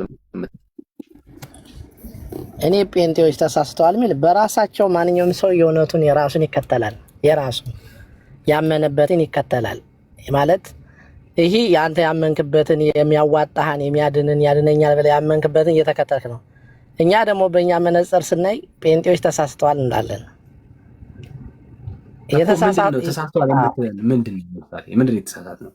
ድነትን በቃ ድነት የሆነውን ነገር እየሸሹ መሄድ ማለት ነው። ድነት እግዚአብሔር የተናገረውን ቃል በሙሉ መካድ ማለት ነው ጴንጤ ማለት። አረ ድነትን ሸሽተዋል። ስለ ድነት መሸሸት አንደኛ፣ ሁለተኛ ደግሞ ስለ መለኮት መሸሸት። ዋና እያጠራን እንሂድ። ምንድነው የሸሹት ድነት ምንድነው? ያመነ የተጠመቀ የሚለውን ቃሉ ነው እንጂ ሌላ ምንም አይደለም ይላሉ የጴንጤ። እኔ የራሴ ነው የምናገር፣ ለአንተ ትክክል ነው። ህይወት እያጠራን ነው የምንሄደው። ኦኬ፣ በደንብ ረጋ በልና ስሜታዊ ሳትሆን ጊዜ ወስደን እንነጋገር። ስህተት ከሆነን መታረም ስላለበት። ኦኬ፣ አሁን እሱ ልነቅፍህ አይደለም። ቆይ ልነግርህ ነው። አዳምጠኛ መጀመሪያ እኔ ልናገርና ከዛ በኋላ ተሳስተሃል ያልከኝ ንገረኛል። እያጠራህ አሁን ተሳስተሃል ስትለኝ እየተለማመጥን ብራዘር፣ ተሳስተሃል ስትለኝ ቆም እያን ስርዓት እየተረጋገርን እንድንሄድ እኮ ነው። አሁን አንተ የምታብራራበት ሰዓት አይደለም እኮ፣ ማብራሪያ አይደለም። ዳኒ እዚህ ቦታ ላይ ስህተት ናችሁ የምትለን ነገር ነው መታሳየን። የማብራሪያ ሰዓት አይደለም፣ ያንተ የመጠየቅ ነው ሰዓቱ። እሺ በቃ ልናገርሽ። አንደኛ እሱ ነው። ሁለተኛ ደግሞ ኢየሱስ ክርስቶስ አሁንም በፊት ያደረገውን መካከለኝነት አሁን ያደረገውን ጨርስ። ህይወትዬ የመጀመሪያውን ጨርስ። እሱን አሳይ። የመጀመሪያ ጥምቀትን ሸሽታችኋል። ጥምቀት አያድንም ብላችሁ ሸሽታችኋል። ከጥምቀት ሁለተኛ የስጋው ደሙን ሸሽታችኋል። ድነት ነው፣ እሱም ደግሞ ፈውስ ነው። እያጠራን እንሂዳ። አሁን ልነግርህ ነው። ሶስተኛ ደግሞ ጻድቃን ሰማዕታትን አንቀበልም፣ እነሱ አማልዱንም ብላችሁ ሸሽታችኋል። ረጋ በል። ቆይ አሁን ረጋ ብለህ አሁን አንዱን እየጨረስን ነው የምንሄደው። ኦኬ ሶ ረጋ ብለህ አሁን አንደኛ ያነሳውን ሀሳብ አለ፣ እሱን እንጨርሰው። መጀመሪያ ጥምቀትን ሸሽታችኋል አልከ። መቼ ጥምቀትን ሸሸን? ለምሳሌ መጽሐፉ አጽፎ ቁጭ ብሎ እናንተ በሌላ ነው የምተረጉሙት። ቆይ ወዳጄ ጥምቀትን ሸሽታችኋል አልከ። ያመነ የተጠመቀ ይድናል ይላል አይደል መጽሐፉ? እኔ አምኜ ተጠምቄያለሁ። ያመነ የሚለው ጥምቀትን ነው ወይስ ኢየሱስን ነው መን ያለው? ጥምቀትን ነው። ጥምቀትን ነው መን ያለው እንጂ ኢየሱስን አይደለም። ያመነ የተጠመቀ ያመነ የተጠመቀ የሚለው ጥምቀትን ነው። ያመነ የሚለው ደግሞ ኢየሱስ ክርስቶስ ነው። እሺ ያመነ የሚታመነው ጥምቀት ነው ወይስ ኢየሱስ ነው የሚታመነው? ያመነ ሰው ይጠመቃል። ያመነ ሰው ለየብቻ የጠየቅኩህን ጥያቄ አሁንም አትዝለል። ለእኔ እኮ እሱን አይደለም የጠየቅኩህ። የሚታመነው ኢየሱስ ነው ወይስ ጥምቀት ነው የሚታመነው? ኢየሱስ ነው የሚታመነው። ኦኬ በጣም ጥሩ። ኢየሱስን አምኜ እኔ ተጠምቄያለሁ። ስለዚህ ጥምቀትን አልሸሸውም ማለት ነው። ስለዚህ እኔ በቃሉ መሰረት እሱን ደግሞ እናወራለን። ስለዚህ በቃሉ መሰረት አምኜ ስለተጠመቅኩ ድኛለሁ ማለት ነው። በአንተ አስተምሮ ራሱ እኔ ጥምቀትን አልሸሸውም፣ የሚታመነውን አምኛለሁ። ያመንኩት ማንን ነው? ጥምቀትን ሳይሆን ኢየሱስን ነው። ኢየሱስን ያመነ ደግሞ ይድናል ብለህ ይላል የእግዚአብሔር ቃል። እዚህ አምኜ ድኛለሁ ማለት ነው። ስለዚህ ጥምቀትን የሸሸ ጴንጤ ያመነ ብቻ የሚል የለማ። ያመነ ብቻ የሚል የለም። ተጠምቄያለሁ። ለምንድን ነው እሱ ጥምቀትን የምትወስደው? ተጠምቄያለሁ ያልመነ ብቻ ለምትለኝ አምኜ የተጠመቅኩኝ ነው። ማን የጠመቀ? እሱን ደግሞ እናውራ። አሁን ደግሞ እሱን እናውራ። አየህ አሁን ደግሞ የት ነው የተጠመከው አልከኝ። መጽሐፍ ቅዱስ የት ተጠመቁ ብሎ ነው የሚያወራው? ጥያቄው እሱ ነው። ማን ያጠመቀ? አትደባልቃ ብራዘር፣ እየጨረስክ ሂድ። ምን ሆነ ነው እየጨረስክ ሂድ። አሁን እያወራን ነው። አሁን ደግሞ ማን ነው ያጠመቀህ ላይ መጣ። ማን ነው መጽሐፍ ቅዱሱ ያጥምቅ የሚለው? ስለዚህ አሁን አንተ መጠመቅ ያድናል ብለህ ታምናለህ ማለት ነው። መጽሐፉ መጠመቅ ያድናል አይደለማ የሚለው። ያመነ የተጠመቀ ይድናል የሚለው ሙሉውን ታምንበታለህ ማለት ነው። እንዴ ምን ሆነ ነው? ለዛ እኮ ነው አምኜ የተጠመቅኩት ድኛለሁ እኔ። ስለዚህ ጥምቀት ድነት ይሆናል ማለት ነው አይልማ። ጥምቀት ያድናል። ጥምቀትን ነው ታዲያ ላይ ያየው አይደል? ኖ ብራዘር በደምብ ስም። ይኸው አየህ፣ ያመነ የተጠመቀም ይድናል፣ ያላመነ ግን ይፈረድበታል ነው የሚለው።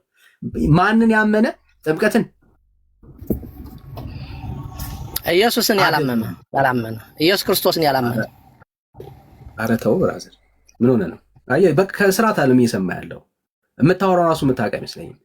ኢየሱስ ክርስቶስን ያላመነ አይደለም፣ ኢየሱስ ክርስቶስን ያመነ ወራጅ ያላመነ ይፈረድበታል ሲል ነው እንዴ?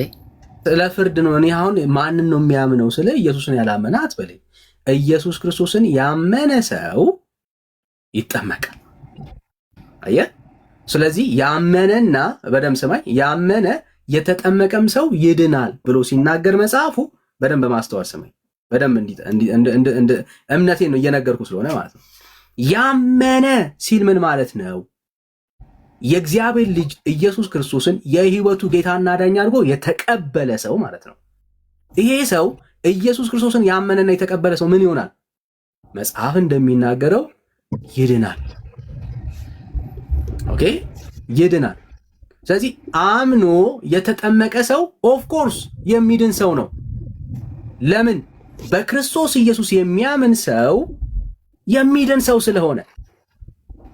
ስለዚህ አንዱ የእግዚአብሔር ልጅ ኢየሱስ ክርስቶስን ሰው ሲያምን መጽሐፍ እንደሚለው ምን ያደርጋል? ይድናል፣ ይጸድቃል፣ የእግዚአብሔር ልጅ ይሆናል።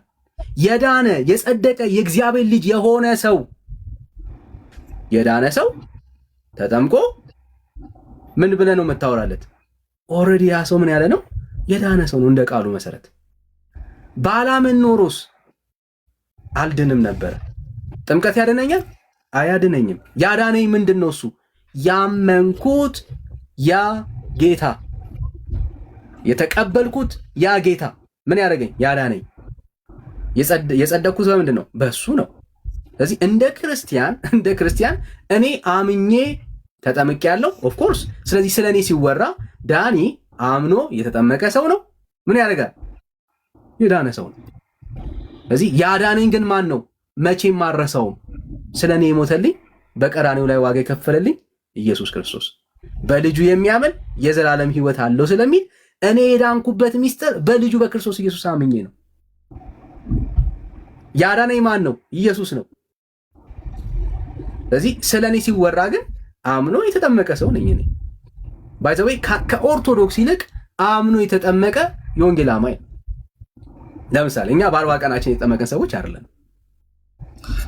ምን ማለት ነው? ዛሬ ያለው ራሱ መጽሐፍ ቅዱስ አለ ስለዛ የሚያወራ አለ።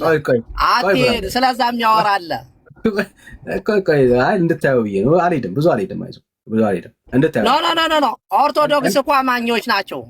ቆይ እንድታየው አማኝ ነው። አሁን አንዴ ታወራኛለህ፣ ግን እንድታየው ያክል ነው። ለማሳይ ብዙ አልገባብህም። ብራዘር አይዞህ፣ አትደንግጥ። ኦኬ። ከኦርቶዶክስ ይልቅ አምኖ የተጠመቀ ሰው ማን ነው? ጴንጤ ነው። ኦርቶዶክስ በቤተሰብ በእናትና በአባቱ ነው የተጠመቀው። እኛ ግን በእናትና በአባት አይደለም የተጠመቅነው ብራዘር፣ አምነን ተጠምቀን ቃሉ እንደሚለው። አንድ ጥያቄ ጠይቅሽ። እናንተ ልጠይቅህ፣ አንተ ልጅ ትወልዳለህ። በቃ አሁን እዚህ ላይ ለራስህ ስለምትያዝ ነው። ልጅ ስትወልድ የአንተ ልጅ አልዳንም ማለት ነው። ሳምን መቼም አሁን እስከ 10 ምናምን ዓመቱ አቅም ስለማምን ማለት ነው ገና ስለሆነ፣ ስለዚህ አልዳንም ማለት ነው። በእግዚአብሔር የማዳን ተስፋ ውስጥ ሰዎች ቃሉ እንደሚናገረው ያመነ ሰው ነው ምን የሚያደርገው? የሚድነው። ኖ የእግዚአብሔር መጽሐፍ አይጣላም። ሰው ከዋና ከመንፈስ የሚለውን የት ልጥለው ነው? አንተ የጠየቀ ሰው እኮ መስማት አለበት ብራዘር። ስሜታዊ ስለምትሆን እኮ ጠየቅ። ከጠየቅ መስማት አለ። ሙግት ከሆነ እንሟገት። አልመለስከውማ በትክክል ገና መጀመሪያ አይደል እንዴ ብራዘር? አልመለስከውም እኮ የምትለው ከአውርቼ ከጨረስኩ በኋላ ወዳኔ አልመለሰውም ትላለህ ብራዘር። ገና እኮ ነው የጀመርኩት። ሙግት እኮ አይደለም አሁን የያዝነው፣ ጥያቄ ነው እየጠየቀኝ ያለው። ስለዚህ በእግዚአብሔር ቃል ውስጥ ልጆችን ጌታ የሚያየው እንዴት ነው ጥያቄ። አምነው ተጠምቀው እንዲድኑ ነው አይደለም። እምነትና ጥምቀት የሚነሳው ላመኑ ሰዎች ጥምቀት የሚከተላቸው ጉዳይ ነው እንጂ መጀመሪያ በጥምቀት አማካኝነት ልጅነትን የምታገኝበት የመጽሐፍ ቅዱስ ትምህርት በእግዚአብሔር ቃል ውስጥ የለም። ጥምቀት ሁልጊዜ የሚገናኘው ካመኑ ሰዎች ጋር ነው። ላላመኑ ሰዎች ጥምቀት ሻወር ነው ወዳጄ። ህፃናት ምን ነው የምታረጋቸው?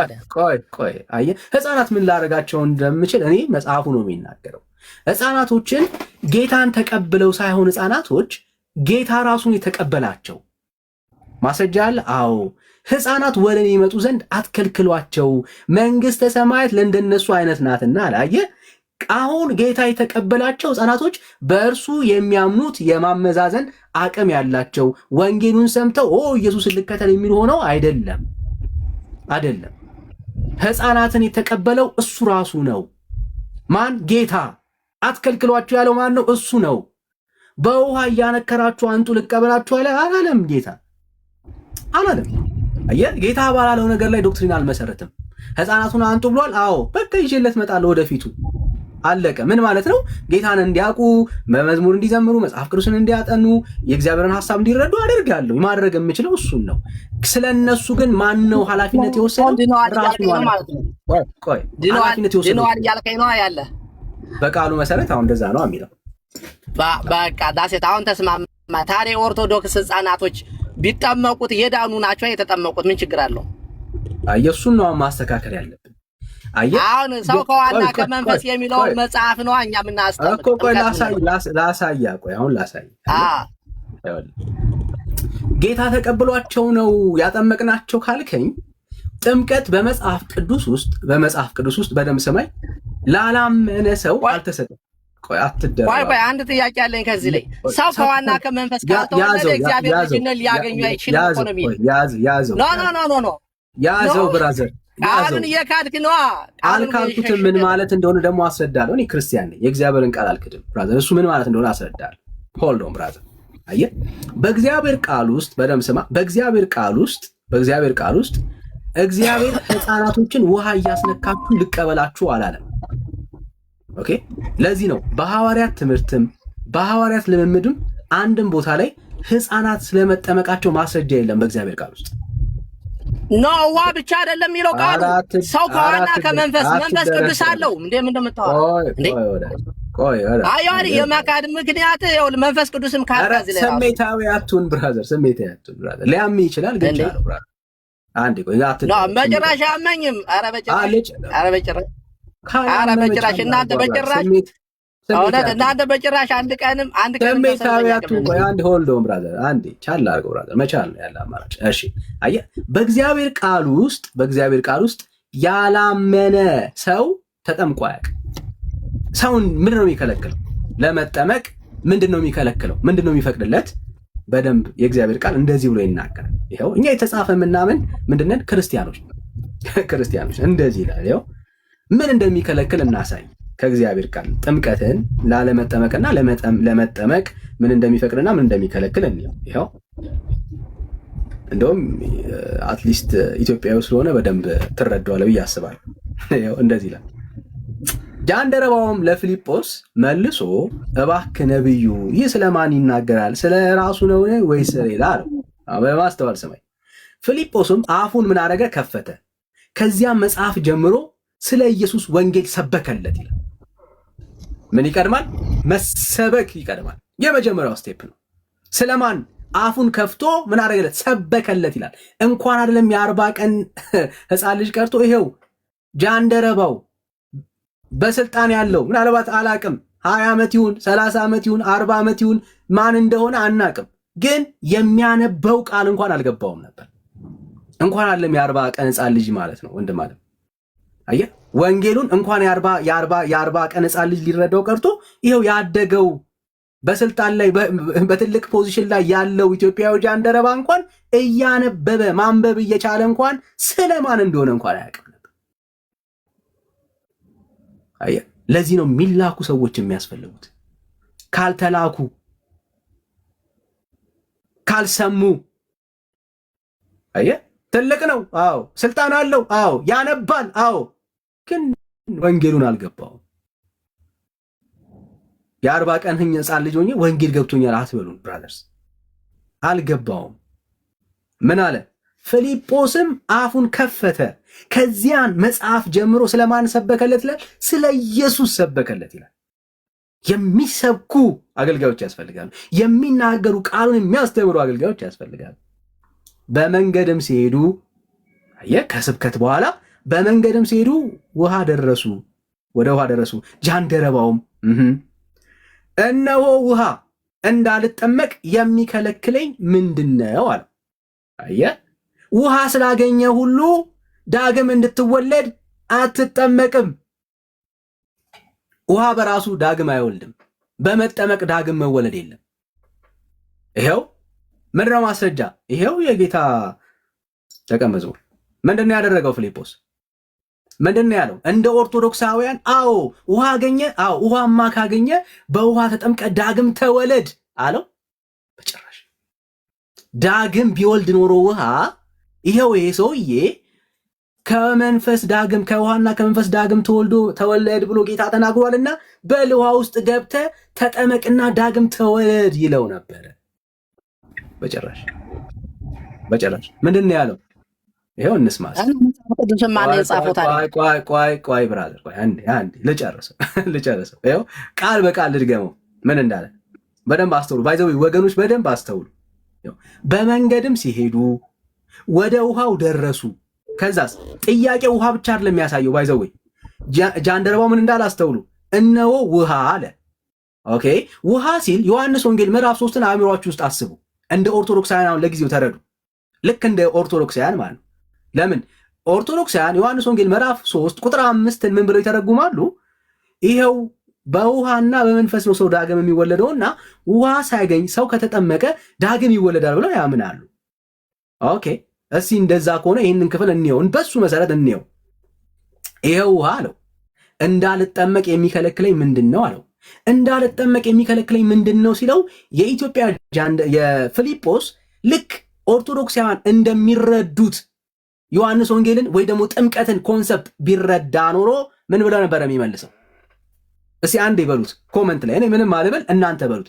ልክ እንደ ኦርቶዶክሳውያን ፊልጶስ ስለ ጥምቀት ያለው ግንዛቤ ተመሳሳይ ቢሆን ኖሮ ምን ነበር የሚለው? ምን ነበር የሚለው ወገኖች? ኦርቶዶክስ ቢሆን ኖሮ ፊልጶስ ምን ነበር? አንተ ሄድክ ያመነ የተጠመቀ የሚለው ነው የሄድከው። ይቅርታ ቆይ ኖ ስታ አንዴ ሰው እያወራ ነው ያለው። አንዴ ይሄው ውሃ ካለው ምንድን ነው የሚለው? ግባና ተጠመቅ እና ዳግም ተወለድ ነበር ማለት ያለበት። ጥምቀት ለድህነት ቢሆን ኖሮ አየ የተጠመቀ ሰው መዳን የእግዚአብሔር ልጅነትን ቢያገኝ ኖሮ ይሄው ውሃ ፊልጶስ ሰብከኛል፣ ነግረኛል። ይሄው ውሃ አሁን ምን ይከለክለኛል ሲለው ምን ነበር የሚለው? ግባና ተጠምቀ ዳግም ተወለድ ነበር ማለት ያለበት። ሐዋርያት ዘንድ ውሃ ዳግም የሚወልድ ነው ብለው ያስባሉ? በጭራሽ አያስቡ። ምንድነው የፊልጶስ መልስ? የእግዚአብሔር ቃል ስሙ ይባረክ። ውሃ ስላገኘ ሁሉ ገብተ ዳግም አትወለድም። ቁርጥን ማወቅ አለብን። ውሃ አይደለም ዳግም የሚወልደው ሰውን ኖ መንፈስ ቅዱስ ያለበት ውሃ ነው። መንፈስ ቅዱስ እያለ እኮ ነው ያለ። ምን እንደምታወራ ብራዘር፣ መንፈስ ቅዱስ ነጥለ ውሃ ብቻ። አይዞህ ብራዘር፣ አይዞህ። ሊያበሳጭ ይችላል። አሁን እኛን ስለጠየቅከን ዛሬ እኛ ቀን ስለሆነ እባክህ በደንብ ስማ፣ ብራዘር።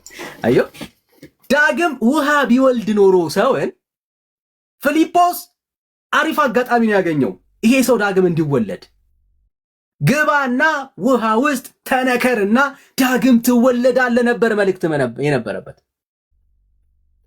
አየህ የውሃ ወንጌል ግን በእግዚአብሔር ቃል ውስጥ የለም። ውሃ ውስጥ እየነከርክ ዳግም ማውለድ የኦርቶዶክስ ትምህርት ነው አይደለም ብራዘር። ሰው ዳግም የሚወለደው በእምነት በኩል ነው፣ በውሃ በኩል አይደለም። ውሃ ስለነካው ሰው ዳግም አይወለድም። ደረቅ ሆነ ገብታል፣ ረጥበት ትወጣለህ። ምንም በህይወት ላይ የሚከናወን ነገር የለም ብራዘር። መንፈስ ቅዱስ አንተን ሳይነካ ውሃ ላይ ሰፍሮ ውሃው በነካው መንፈስ ቅዱስ አንተ ዳግም አትወለድም ብራዘር። እግዚአብሔር ውሃን አስነክቶ የእግዚአብሔር መንፈስ ውሃ ላይ ኖሮ ያ ውሃ ደግሞ አንተን ዳግም አይወልድህም ብራዘር። እግዚአብሔር ዳግም እንድትወለድ ሲያደርግ በመንፈሱ አንተን ቀድሶ የመንፈሱ ማደሪያ የሚያደርገ አንተን ነው። ውሃ ነክቶ የነካ ውሃ አንተን አይደለም የሚቀድስ። እንደዚህ አይነት ትምህርት የለም በእግዚአብሔር ቃል ውስጥ ብራዘር። ባልተቀደሰ በክርስቶስ ኢየሱስ ደም ባልታጠበ ነገር ውስጥ በውሃ የእግዚአብሔር መንፈስ ነክቶ የሚባል ታሪክ የለም። ይህንን ያለው ኢትዮጵያው ጃንደረባ ይኸው ቃል በቃል አንብብ። ምን አለ? ፊልጶስም ይኸው ሰረገላው ይኸው እሺ፣ አንዴ በመንገድ ሲሄዱ ወደ ውሃ ደረሰው። ፊልጶስም በፍጹም ልብህ ብታምን፣ ሃሌሉያ፣ በፍጹም ልብህ ብታምን፣ this is the keyword guys፣ በፍጹም ልብህ ብታምን ተፈቅዶልሃል። አለቀ። አየህ ውሃ የሚባል ታሪክ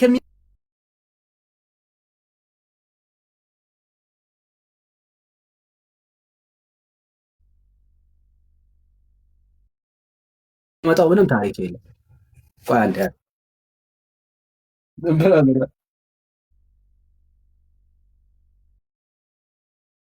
አይዞህ ወዳጅ ነው። አይዞህ አትበለኝ አንተ። ምን ያስፈልገኝም። አይዞህ አንተ ታሳዝነኛለህ እንጂ ልጨርሰው። እንቀጥላለን ብራዘር። እንዴ ገና መጀመራችን ነው። ተስፋ እንዳቆርጥ ብራዘር። እንዴ ገና መጀመራችን ብራዘር። ተጠይቀናል። ኤኒ ጥያቄ ጠይቀናል ብለናል እኮ ዛሬ የኛ ቀን። ክብር ለእግዚአብሔር። የአንተ የመጠየቂያ ቀን ነው። ሳትጨናነቅ ስሜታዊ ሳትሆን አንተ መጠየቅ ብቻ ብራዘር። ይኸው ኢትዮጵያ ጃንደረባ ምን አለው? እንቀጥል። ልጠይቅ በቃ እሺ፣ ልጠይቅ አዘው ያብራራው ልጨርስ። ይኸው ኢትዮጵያዊው ጃንደረባ ምን አለ? ተፈቅዶልሃል። ምን ላደረገ? በፍጹም ልቡ ላመነ ሰው ተፈቅዶለታል። ለምንድን ነው በፍጹም ልቡ ያመነ ሰው የሚፈቀድለት ነው ጥያቄ። ውሃ ለዳነ ሰው ነው ትርጉም ያለው። አየህ፣ ውሃ ለዳነ ሰው ነው ትርጉም ያለው። ላልዳነ ሰው ውሃ ሻወር ነው።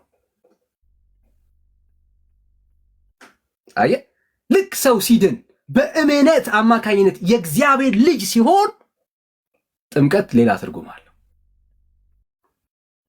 በእምነት የእግዚአብሔር ልጅ ላልሆነ ሰው ውሃ ሻወር ነው፣ ትርጉም የለውም። ምንም የሚለውጠው ነገር የለም። ለምን? ለውጥ የሚጀምረው ከልብ ነው ብራዘር። አየህ፣ ለውጥ የሚጀምረው ከልብ ነው። ሰው የሚለወጠው ከውስጥ ነው። ፊዚካል የሆነ ነገር የሚያመጣው መንፈሳዊ ለውጥ የለም። ውሃ ነክተዋል፣ አዎ፣ በስብሰ ነው የምትወጣው። ምንም ለውጥ የለም። አየህ፣ ለዚህ ነው ምን አልተፈቀደለትም። ምን ላላለ ሰው? በፍጹም ላላመነ ሰው አልተፈቀደለትም። በፍጹም ያመነ ሰው ግን ለምን? በልብህ የምታምነው እሱ ይለውጣል። ጉዳዩ መንፈሳዊ ጉዳይ ነው። በፍጹም ልብህ ብታምን ተፈቅዶልሃል አለው። ከዛስ መልሶም ኢየሱስ ክርስቶስ ማን? ኢየሱስ ክርስቶስ የእግዚአብሔር ልጅ እንደሆነ አምናለሁ አለ። የእግዚአብሔር ልጅ እንደሆነ አምናለሁ። ኢየሱስ ክርስቶስ የእግዚአብሔር ልጅ እንደሆነ አምናለሁ ማለት ምን ማለት ነው ጥያቄ። ምን ማለት ነው? ኢየሱስ ክርስቶስ የእግዚአብሔር ልጅ እንደሆነ ማለት ማመን።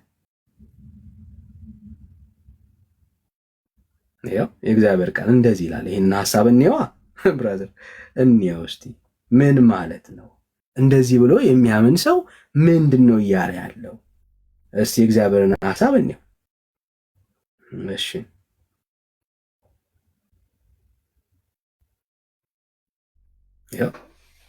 የእግዚአብሔር ልጅ እንደመጣ እውነተኛ የሆነውንም እናውቅ ዘንድ ልቦና እንደሰጠን እናውቃለን። እውነተኛ በሆነው በእርሱ አለን፣ እርሱም ኢየሱስ ክርስቶስ ነው። እርሱ እውነተኛ አምላክና የዘላለም ሕይወት ነው። አዮ ሃሌሉያ። ማን? ኢየሱስ። ማን ነው የዘላለም ሕይወት? እሱ የእግዚአብሔር ልጅ። ውሃው ነው? አይደለም። ውሃው ስለተነከረ ነው? አይደለም። አየህ፣ እንዲጠመቅ የተፈቀደለት የእግዚአብሔር ልጅ ኢየሱስ ክርስቶስ መሆኑን ስላመነ ነው። ለምን? እሱ ያመነው ኢየሱስ የዘላለም ሕይወት ነው ብራዘር። አሁን የዘላለም ሕይወት የሚታደለው ውሃ ውስጥ በመክተት አይደለም። ሰው ብዙ ሚስ የሚያደርገው ይሄንን ነው። የዘላለም ሕይወት የሚሰጠው ውሃ ውስጥ ስለገባህና ስላልገባህ አይደለም። ውሃ የዘላለም ሕይወትን አያድልም። አየህ፣ ይኸው ቃል በቃል የእግዚአብሔር ልጅ እንደመጣ ማን? የመጣው የእግዚአብሔር ልጅ ነው። እውነተኛ የሆነውን እናውቅ ዘንድ ልቦና እንደሰጠን እናውቃለን። እርሱም በሆነው እውነተኛ በሆነ ልቦና እንደሰጠን እውነተኛም በሆነው በእርሱ አለን። እርሱ ልጁ ማን? ኢየሱስ ክርስቶስ ነው ይልና እርሱ እውነተኛ አምላክና የዘላለም ሕይወት ነው። ማን? ኢየሱስ ክርስቶስ። አየህ፣ ኢየሱስ የዘላለም ሕይወት ነው፣ ውሃ አይደለም። ስለዚህ ይሄ ሰው ይሄ እውነት ገብቶታል ማለት የዘላለም ሕይወትን አግኝቷል ማለት ነው። የዘላለም ሕይወትን ያገኘ ሰው ተፈቅዶለታል። ምንድን ነው የተፈቀደለት? መጠመቅ። አየህ፣ እኔ መጠመቅ የተፈቀደልኝ የዘላለም ሕይወት ስላገኘው። አየህ፣ አሁን ውሃን ከሌሎች ሻወሮች የሚለየው ከሌሎች ውሃ የሚለየው የዘላለም ሕይወት ያገኙ ሰዎች የሚያደርጉት ተግባር ስለሆነ ነው። ይኸው ለምን ተጠመቅተ ዳንክ? ታዲያ ለምን ተጠመቅ? አንድ ቆይ እናወራለን፣ ችግር የለም። ይኸው እንደዚህ ይላል። ይኸው የዘላለም ሕይወት እንዳላችሁ ታውቁ ዘንድ፣ በደምብ ስማ፣ የዘላለም ሕይወት እንዳላችሁ ታውቁ ዘንድ በእግዚአብሔር ልጅ ስም ለምታምኑ ይህንን ጽፌላችኋለሁ ይላል። አስተዋልከው? የኢትዮጵያው ጃንደረባ የዘላለም ሕይወት ያገኘው ውሃ ውስጥ ሲገባ አይደለም። መቼ? እኔ ኢየሱስ ክርስቶስ የእግዚአብሔር ልጅ እንደሆነ አምናለሁ ሲል አለቀ። ያ ሰው የእግዚአብሔር ልጅ ኢየሱስ ክርስቶስን ስላመነ የዘላለም ሕይወት አለው። የዘላለም ሕይወት ያላቸው ሰዎች ተፈቅዶላቸዋል ለመጠመቅ፣ የሚከለክላቸው የለም። ስለዚህ ጥምቀት የዘላለም ሕይወት ላገኙ ሰዎች የሚፈቀድ ነው። ኢየሱስ ክርስቶስ የእግዚአብሔር ልጅ እንደሆነ ለገባቸው እሱን በማመን የዘላለም ሕይወትን ላገኙ ሰዎች የሚፈቀድ ነው። ከዛ ውጭስ አይፈቀድም። ለምን? ውሃ ውስጥ መግባታቸው በመንፈሳዊ ሕይወታቸው ላይ የሚፈጥረው ታሪክ የለም። ሰው ዳግም የሚወለደው የእግዚአብሔር ልጅ የሚሆነው በክርስቶስ ኢየሱስ ሲያምን ነው። ይኸው አንድ የመጨረሻ ጥቅስ ላሳይ። የእግዚአብሔር ቃል እንደዚህ ይላል። የእግዚአብሔር ቃል እንዴት ይጣፍጣል መሰለህ! የእግዚአብሔር ቃል እንደዚህ ይላል። በደምብ ስማኝ። ይኸው የአምላካችን ቃል እንደዚህ ይላል። እንዴት ዳግም ሰው እንደሚወለድ ከእግዚአብሔር ቃል ላሳይ። ይኸው እንደዚህ ይላል። እንደዚህ ይላል። ይኸው ብራዘር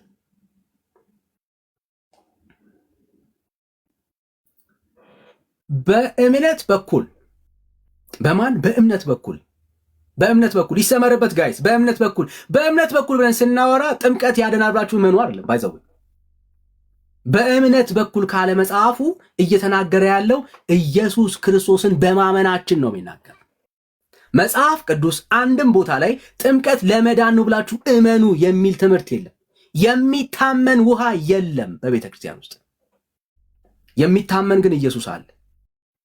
አየህ፣ በእምነት በኩል ሁላችሁ በክርስቶስ ኢየሱስ የእግዚአብሔር ልጆች ናችሁና ነው የሚለው እግዚአብሔር ቃል።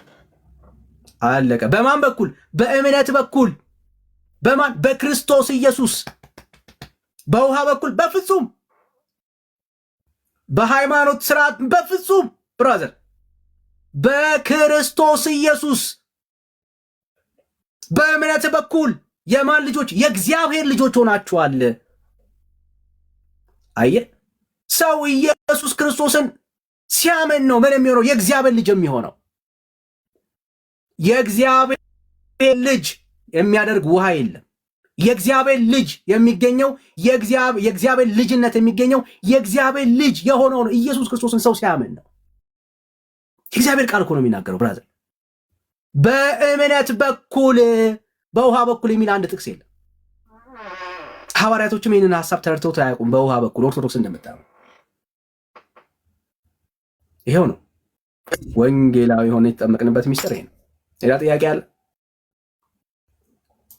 በጭራሽ ምንም አልተመለሰልኝም። የሆነን ለመናገር ዝም ብለህ ነው የቀባጠርከው። ምንም ምክንያቱም እየካድክ ስለሆነ ሌላ ጥያቄ። እሺ ዮሐንስ ምዕራፍ ቁጥር ሰው ከውሃና ከመንፈስ ካልተወለደ የሚለውን እኮ እናንተ ዝም ብላችሁ አትተረጉሙትም እኮ። ሰው ከውሃና ከመንፈስ ካልተወለደ ዳግም የእግዚአብሔር ልጅን ሊያገኝ አይችልም እያለ አይደለም ያ አይደለም ትላለህ። ያ ሊላ አይደለም ትላለህ። ጥያቄ ብራዘር፣ አሁን ጥያቄ እኮ ይሄ መች ተመለሰልኝና ምንም በቂ ምላሽ አላገኘውም። ምኑን ያልተመለሰልህ ልድገምልህ፣ ችግር የለም ደግሞ በጭራሽ። ኧረ እንደው ተድንጋይ ተውሃ ምንድን ነው የሚባለው? ምንድነው ያልተመለሰልህ ንገረኝ እኮ አልኩ።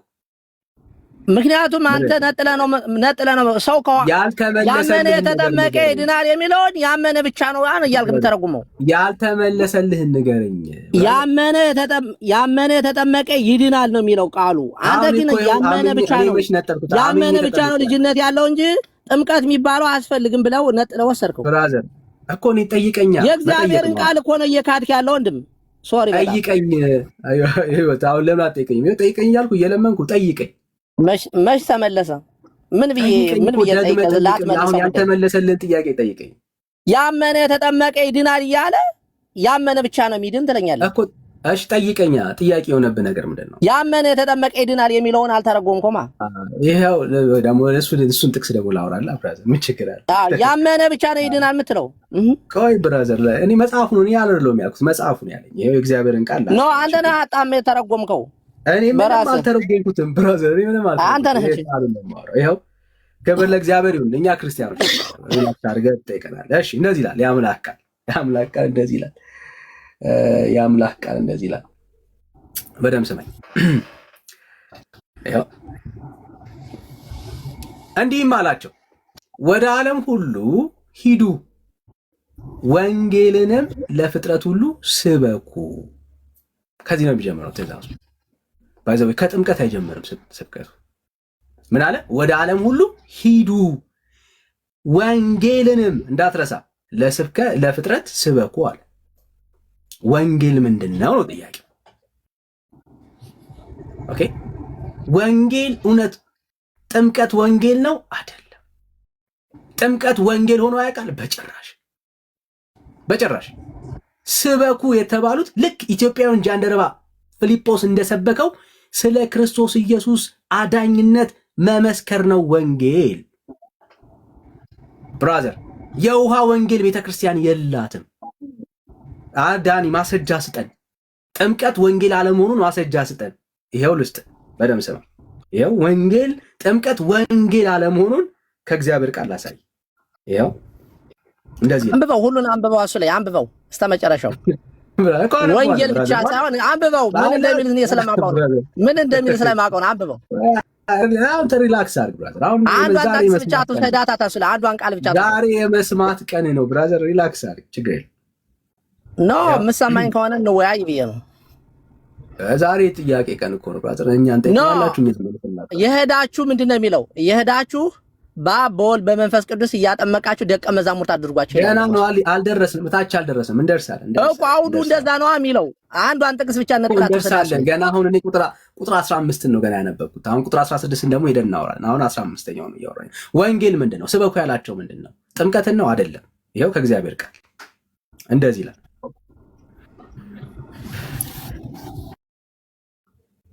ክብር ለእግዚአብሔር ይሁን። ይኸው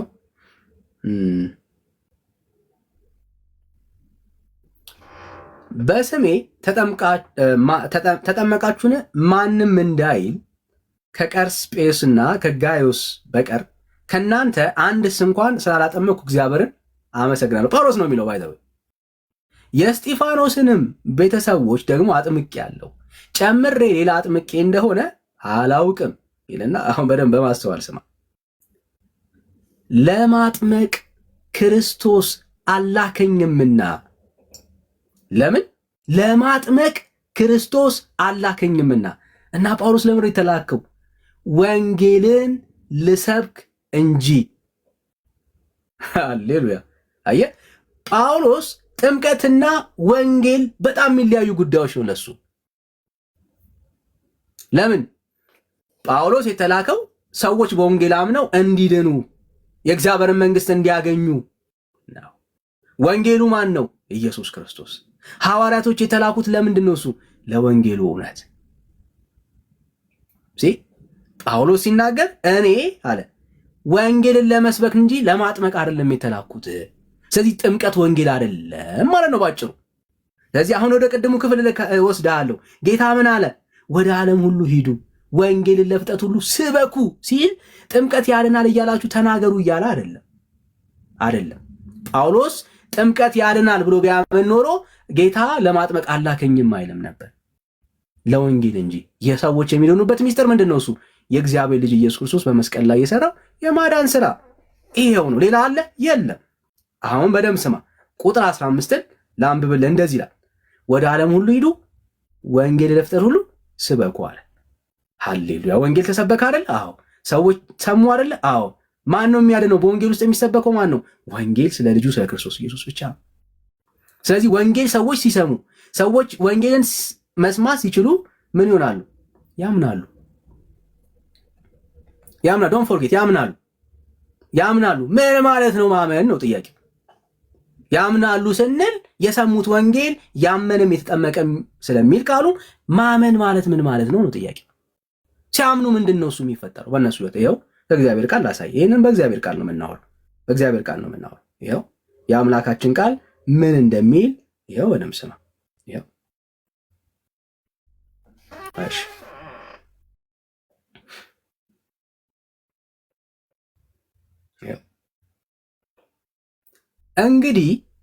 እንግዲህ ያላመኑበትን እንደውም ከፍ በደንብ ሐሳቡ ላይ ያይዝልና ሲያምኑ ምን እንደሚፈጠር የተሰበከላቸውን ወንጌል ሲሰሙ ምን እንደሚፈጠር እንድታየው። ቁጥር ሰው በልቡ አምኖ ይጸድቃልና፣ አስምርበት። በልቡ የተሰበከውን ያንን ወንጌል ምን ሲያደርግ ሲሰማ፣ ከዛ ሲያምን ምን ያደርጋል ይላል የእግዚአብሔር ቃል? ይጸድቃል። ውሃ ሳይነካው፣ አዎ ገና እምነት ላይ እያለ ሰው በልቡ ቁጥር 9 ልጀምርልን በደንብ ስማኝ።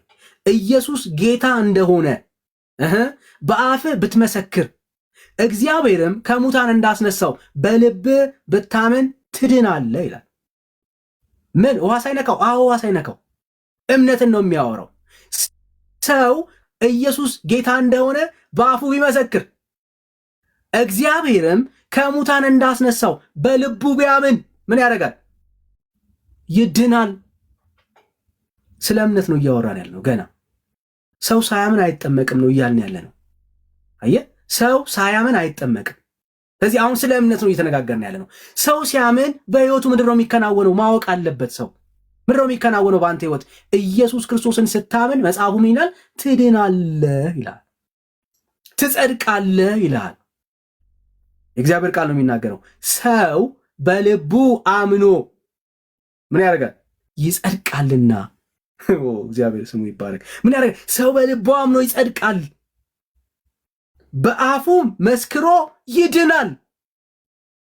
አየህ፣ ገና ጥምቀት ጋር ሳይደርስ ይሄ ሰው ኦልሬዲ በሰማያዊው አጀንዳ ውስጥ በህይወት መዝገብ ላይ ይሄ ሰው ተጽፎ ጨርሷል።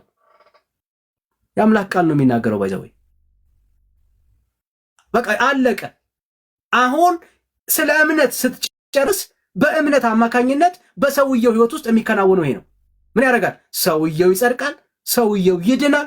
ይህንን ሰው ነው ይዘህ ውሃው ጋር የምትገባው። ምን ያለለት? በክርስቶስ ኢየሱስ በማመን የዘላለም ህይወት ያገኘ፣ በክርስቶስ ኢየሱስ በማመን የጸደቀ፣ በክርስቶስ ኢየሱስ በማመን የእግዚአብሔር ልጅ የሆነ፣ በክርስቶስ ኢየሱስ በማመን ከእግዚአብሔር ጋር የታረቀ። ይህንን ሰው ነው ወደ ውሃው ልብሱን እንትን ብለህ አስለብሰህ እየዘመርክ ይዘው የምትሄደው ልትገለው። አለቀ። ገና ሊድን የተዘጋጀ ምናምን ሰው አይደለም። ኢየሱስ የት ሄዶ? ብራዘር ጌታ የት ሄዶ? ኢየሱስ ክርስቶስን የህይወቱ ጌታና አዳኝ አድርጎ ሲቀበል ሰማይ ተቀብሎታል። ጥምቀቱ ለምን አስፈለገው ነው ጥያቄ። ጥምቀቱ ለምን አስፈለገው? ተዳን በእመጣለን ብራዘር። አሁን መጀመሪያ እምነትን እንጨርስ ብራዘር፣ ጨርስ እምነትን። መልስ ተመለሰና አይዞ ብራዘር፣ አይዞ ብራዘር። ሚዩት አድርግ። ዛሬ ጥያቄ ቀን እኮ ነው። ለዚህ ነው ዛሬ ፈታ ብላችሁ እንድትሰሙን ነው የፈለገ። አየህ፣ ዛሬ መጠየቅ ቀናችሁ። እናንተ ምንም አትጨናነቁም። አሁን መስማት ብቻ ነው ብራዘር፣ ማድመጥ ነው ብራዘር፣ ማድመጥ ነው። አየህ፣ ዛሬ እናንተ መስማት መጠየቅ ነው። ዛሬ እኛም በጥያቄ ታጨናንቃላችሁ፣ እኛ ደግሞ እንመለሳለን። ገበለ ጌታ በቃ መልስ አላት አለ ኦርቶዶክስ። እናንተ ዛሬ የመስማት ቀናችሁ ነው። ሰባላችሁ፣ እኛ እንመለሳለን። ይኸው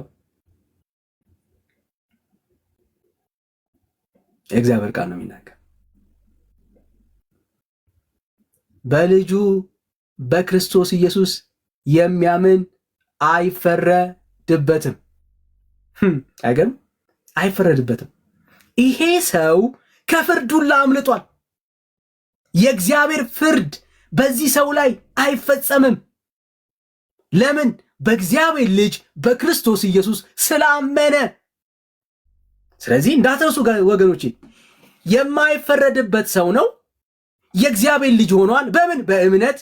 እናንተ እኔ ስጠራላችሁ እናንተ በእምነት ትሉኛላችሁ። ይሄው የእግዚአብሔር ልጅ ሆነው በምንድን ነው? እስቲ ጻፉት። በእውነት አብረን እንስበክ። የእግዚአብሔር ልጅ ሆነው በምንድን ነው? በሉስ። የእግዚአብሔር ልጅ ሆነው በምንድን ነው? በእምነት። የጸደቀው በምንድን ነው? የዳነው በምንድን ነው? የዘላለም ሕይወት ያገኘው በምንድን ነው? የማይፈረድበት በምንድን ነው?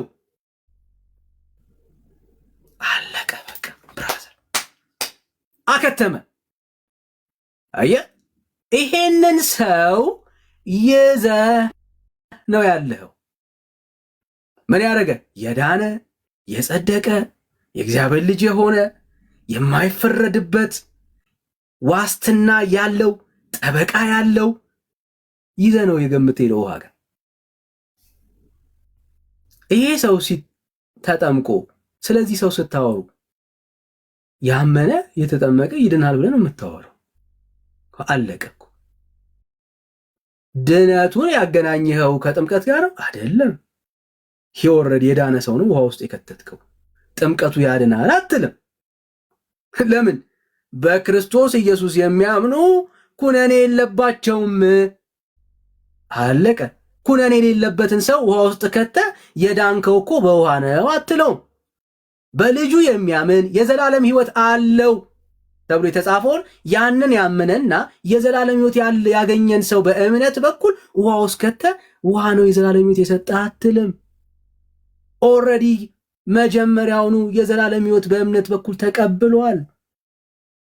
አየህ፣ ለተቀበሉት ሁሉ ግን በስሙ ለሚያምኑት ለነሱ የእግዚአብሔር ልጆች የሆኑ ዘንድ ስልጣን ሰጣቸው የሚለውን ቃል አምኖ የእግዚአብሔር ልጅ ኢየሱስ ክርስቶስን የሕይወቱ ጌታና ዳኛ አድርጎ ለተቀበለ ሰው ውሃ ነው ሲነካ የሰጠ አትለውም። ኦልሬዲ ያገኘው በምንድን ነው? በእምነት በኩል። ይሄው ነው። ይሄንን ሰው ይዘው ገብተሃል ውሃ ውስጥ። ስለዚህ ውሃ ያድን አያድንም? የጠቀስከው ክፍል አለ? የለም። ይህንን ነው የሚናገረው መጽሐፉ። ስለዚህ የጥምቀት ወንጌል ውሃ በላው ማለት ነው ራሱ። ኦርቶዶክሳውያን ያድናል እያሉ የሚሰብኩን ወንጌል ውሃ በላው ማለት ነው ብራዘር። ለምን? እኛ በእምነት በኩል ስለዳንን ስለጸደቅ። አየህ፣ በእምነት በኩል ለዳነ በእምነት በኩል ለጸደቀ ሰው ውሃ አስነክተህ ትጸድቃለህ አትለው። ኦኬ ብራዘር፣ ኦልሬዲ የጸደቀ ሰው የዳነ ሰው እኮ ነው ብራዘር ውሃ ውስጥ የከተትከው ብራዘር። አትሸውኝ ራስህ። እዚህ አምላክ ቃል በጣም ክሊር ነው ወዳጆች። ለዚህ ነው ጴንጤ የሆን ነው። እና አሁን ለምሮ የምትጠመቁት የጌታ ትእዛዝ ስለሆነ ለምሮ የምትጠመቁት ሞቱን በሚመስል ሞት ትንሣኤውን በሚመስል ትንሣኤ ከእሱ ጋር መተባበር ስላለብን። ለምን? የዳነ ሰው ነው የሚተባበረው ብራዘር። የጸደቀ ሰው ነው የሚተባበረው። አለቅ። የጌታ የአምላክ ትእዛዝ ነው። የጌታ ትእዛዝ ነው፣ እፈጽመዋለሁ። ለሚያምኑትም ለማያምኑትም ከዚህ በኋላ ለኢየሱስ ልኖር ለዓለም ልሞት ተቆራርጫለሁ ብዬ ልመሰክር፣ ሰዎች ቁርጣቸውን እንዲያውቁ፣ ዓለም ቁርጧን እንድታውቅ፣ ሰይጣን ቁርጡን እንዲያውቅ፣ በቃ ከዚህ በኋላ እኔ የኢየሱስ ነኝ ምስክርነቴን በአደባባይ ልሰጥ። አለቅ። ከዛ ውጭ የተለየ ነገር አለው ከመዳኔ ጋር? አረ ያዳነኝማ ኢየሱስ ነው። ያመንኩት ቀን የተቀበልኩት ቀን ጌታዬ ተቀብሎኛል፣ ከሲኦል ታድጎኛል፣ ኩነኔን ሁሉ ከኔ ላይ ያራግፏል። ለዚሁ ነው፣ ሌላ የተለየ ነገር የለው። ይሄ ጥያቄ ካላችሁ በደስታ እንቀበላለን። ኦርቶዶክስ ጴንጤውን ነው። ለዚህ ነው ወዳጆች። እሺ ጥያቄ አለኝ እኔ ጴንጤ ስለሆነ ጥያቄ አለኝ ዳኒ። ወልካም ብራ። እሺ ሰላም ነው። ጌታ ይባረክ። የተመሰገነ ይሁን። አሜን። ባይዘው ያው ከቅድም ጀምሮ የሰማው ነበር፣ ግን አሁን እዚሁ እኛ እያየን መጽሐፍ ቅዱስ ላይ ሐዋርያው ጳውሎስ ላይ እየተዋሸ ነው ያለው። ጳውሎስ ብዙ ቦታ ላይ ስለ ጥምቀት ስብከት ጥያቄ ብዙ ቦታ ላይ ስለ ጥምቀት ማብራራት ሳይሆን ዛሬ ሪላክስ አድርጉ። ዛሬ ጥያቄ ቀናችሁ ነው ብራዘር። መጠየቅ አንደኛ ጥያቄ የምጠይቀው ሐዋርያው ጳውሎስ ብዙ ቦታ ላይ ስለ ጥምቀት ሰብኳል፣ አስተምሯል። ስለዚህ ስለ ጥምቀት አልሰበከም የተባለው ከምን አንጻር ነው? ለምሳሌ ሮሜ 6:3፣ ገላትያ 3:27፣ ቲቶ 3:5፣ አንደኛ ቆሮንቶስ 12:13 እነዚህ ሁሉ ስለ ጥምቀት የተሰበኩ የተነገሩ ናቸው። እንዲሁም ጥምቀት የኃጢአት ስርየት ሁሉ ያሰጣል ብሎ ጳውሎስ የሰበከበት የመጽሐፍ ቅዱስ ክፍል አለ። ብዙ ጥቅሶች መጠየቅ። አሁን ዛሬ መጠየቅ ነው ቀን። ጠይቅ አልኩ እኮ። አሁን የፈለግከውን መጠየቅ ነው ዛሬ። የመጠየቅ ቀን ስለሆነ አሁን ማብራራት አይጠበቅብህም።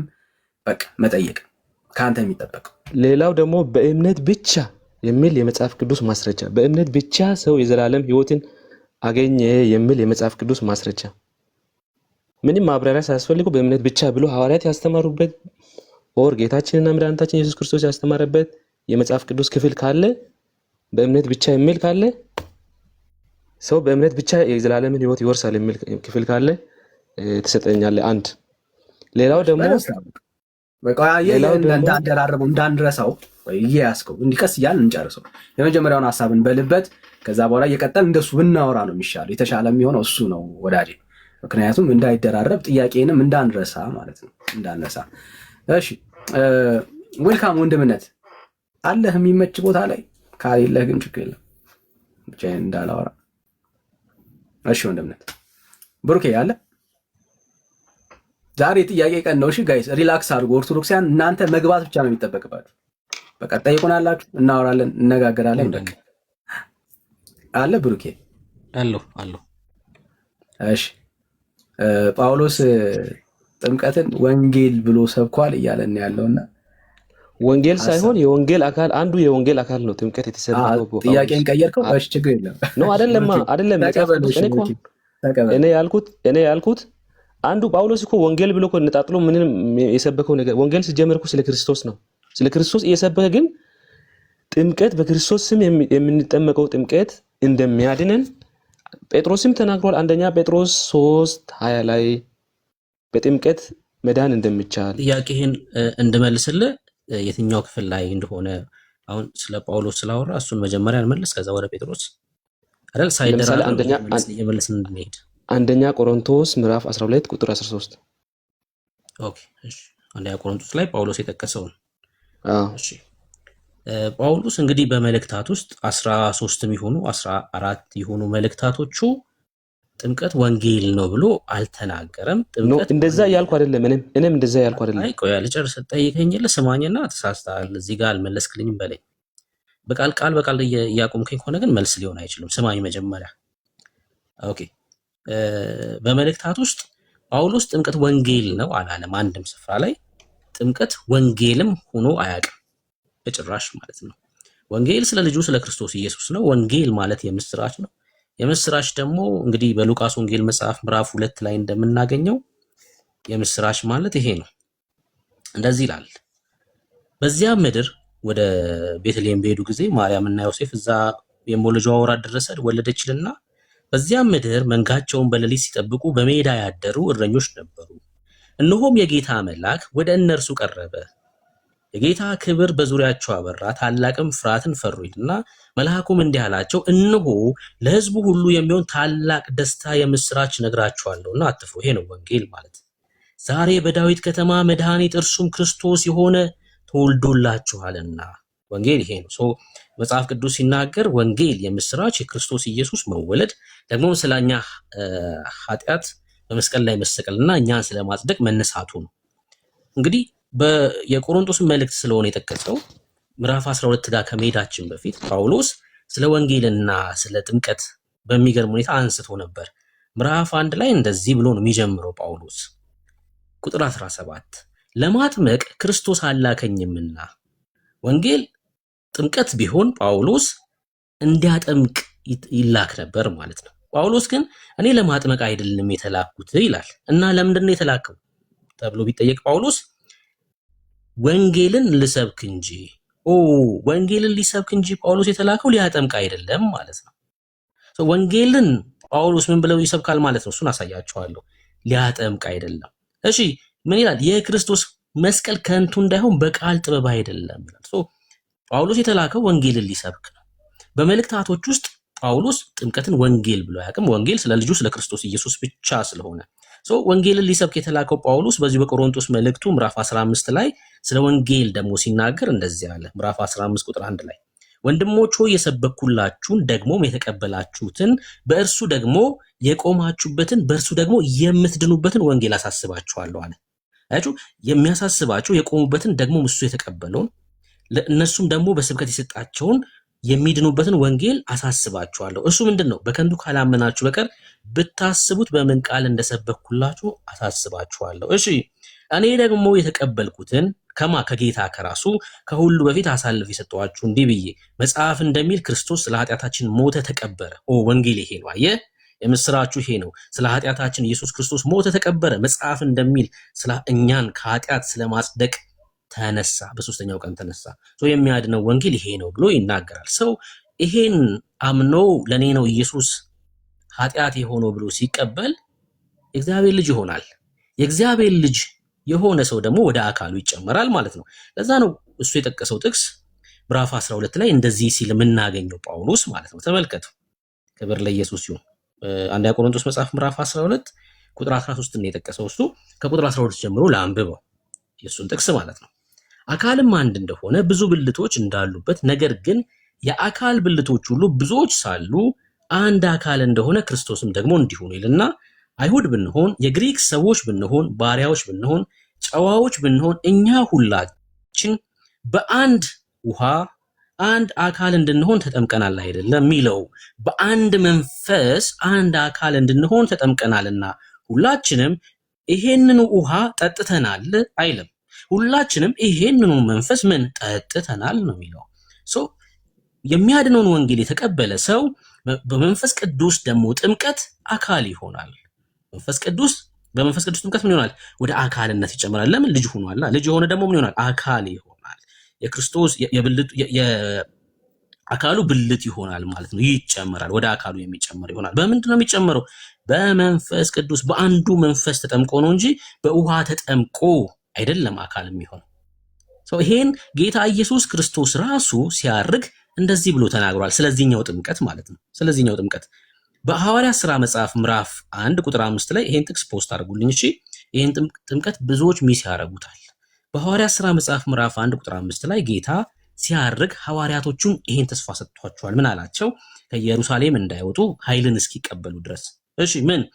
ዮሐንስ በውሃ አጥምቆ ነበረ። የውሃ ጥምቀት አዎ፣ ንስሐ ግቡ እያለ ዮሐንስ ያጠምቅ ነበር። ከዛ ጌታም ይሄን ስብከት ሰብኳል፣ ሐዋርያትም ይሄን ስብከት ሰብከዋል፣ ዮሐንስ ደግሞ ያጠምቅ ነበር። እሺ እናንተ ግን ከጥቂት ቀን በኋላ ልክ እንደ ዮሐንስ አይነት የውሃ ጥምቀት ትጠምቃላችሁ አይደለም ያላቸው፣ በመንፈስ ቅዱስ ትጠመቃላችሁ አላቸው። በምን ትጠመቃላችሁ? በመንፈስ ቅዱስ ትጠመቃላችሁ። ይሄ ጥምቀት የተፈጽሟል የሐዋርያት ሥራ መጽሐፍ ምዕራፍ 2 ጋር ተፈጽሟል። አካል የአካሉ ብልት የሚያደርግ ጥምቀት ማለት ነው። እና አንደኛ ቆሮንቶስ መጽሐፍ ምዕራፍ 12 ቁጥር 13 ላይ የሚናገረው ሰዎች ጳጳሶች ካህናት ወይ ደግሞ ፓስተሮች የሚያጠምቁትን ጥምቀት ሳይሆን በመንፈስ ቅዱስ ስለሚደረገው ጥምቀት የሚያወራ ነው። ወንድም አለም አማን። ኦኬ አሁን የገለጽክልኝ አንደኛ ቆሮንቶስ ላይ ስለ መንፈስ ቅዱስ የሚያወራ ነው ያልከኝ ነው ወይስ እኔ የሐዋርያት ሥራ አይደለም እኮ አሁን ያልኩት?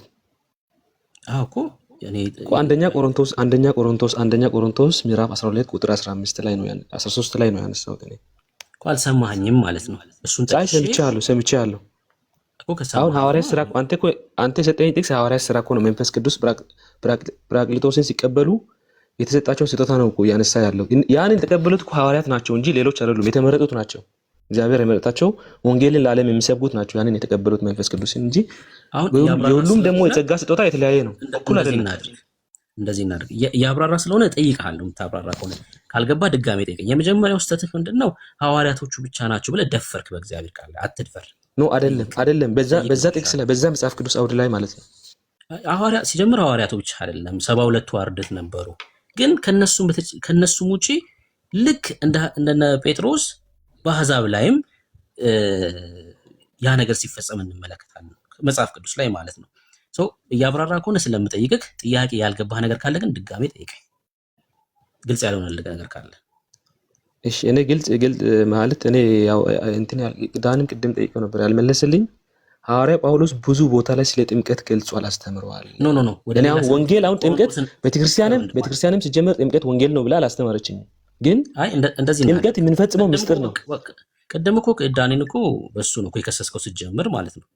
ካላስተማረች በቃ አጨቃጭቅም ማለት ነው። ወንጌል ነው ጥምቀት ለማታምን ከሆነ የሚያድነው ደግሞ ወንጌል ነው ማለት ነው። የምንፈጽመው ምስጢር ነው እንጂ ወንጌል ነው ብላ ቤተክርስቲያንም እኔም ደግሞ ወንጌል ነው ብዬ አይደለም። ከወንጌል ውጭ የሚያድን ነገር አለ እያልከኝ ነው አማኔ? ከወንጌል ውጭ የሚያድን ነገር አለ? ከወንጌል ውጭ የሚያድን ነገር አለ እኮ እያልኩ አይደለም። አሁን እኮ ወንጌል ካልሆነ ጥምቀት አያድንም ማለት እኮ ነው። በቃ እኮ አለቀ። ጥምቀት አንዱ የወንጌል አካል ነው።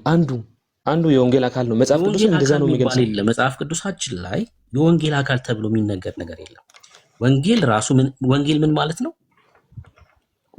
ወንጌል ስለ ክርስቶስ ነው። አይ ወንጌል ማለት ምን ማለት ነው ነው ጥያቄ። የምስራች ቃል። የምስራቹ ምንድን ነው?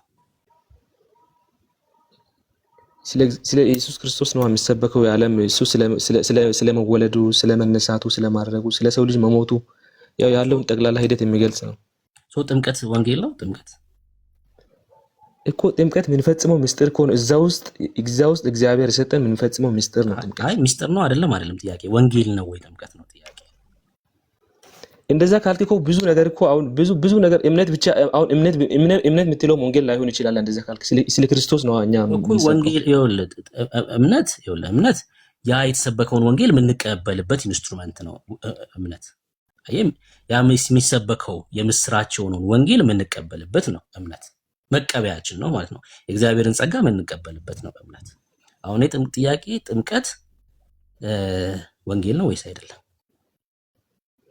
አንዱ የወንጌል አካል ነው እኮ ያልኩ። እስኪ ያሳየኝ ጥምቀት የወንጌል አካል ነው የሚል ከእግዚአብሔር ቃል ላይ እኮ መጽሐፍ ቅዱስ ላይ ተጠቅሷል። ብዙ ቦታ ሐዋርያ ጳውሎስም ጠቅሶታል እኮ ጠቅሶታል። ለምሳሌ ስለ አጋንንት ተጠቅሷል፣ ስለ አህያ ተጠቅሷል፣ ስለ ከሃዲ ሰዎች ተጠቅሷል። ስለ ከሃዲ ሰዎች ስለተጠቀሰ የወንጌል አካል ናቸው ማለት አይደለም። ስለ አጋንንት ስለተጠቀሰ አጋንንት የወንጌል አካል ነው ማለት አይደለም። ለምሳሌ ጥምቀት አሁን ለምሳሌ ሐሳቦችን ያነሳል መጽሐፍ ቅዱሳችን። እሺ ለምሳሌ ጥምቀት አንድ መንፈስ የምናገኝበት ነው። እግዚአብሔርን መንፈስ የምናገኝበት አንዱ ጥምቀት ነው። በጥምቀት እናገኛለን እግዚአብሔርን መንፈስ እኮ። አሳየኛ።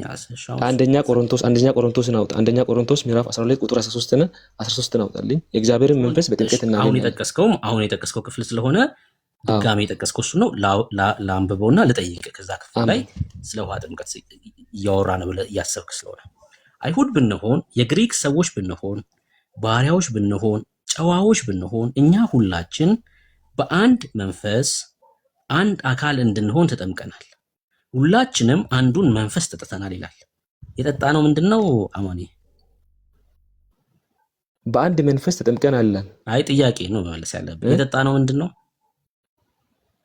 አንድ መንፈስ። ኦኬ፣ ይሄ የጠጣነው አንዱ መንፈስ ምንድነው?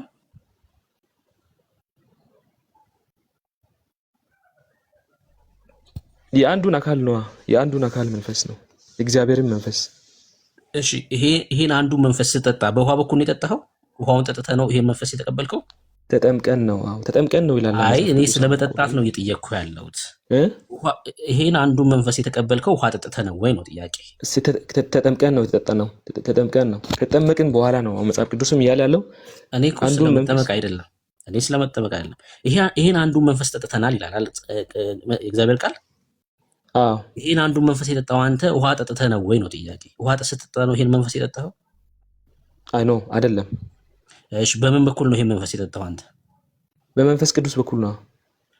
በውሃ አይደለም። እሺ በአንድ መንፈስ ተጠምቀናል ይላል ከላይ ደግሞ አይደለ?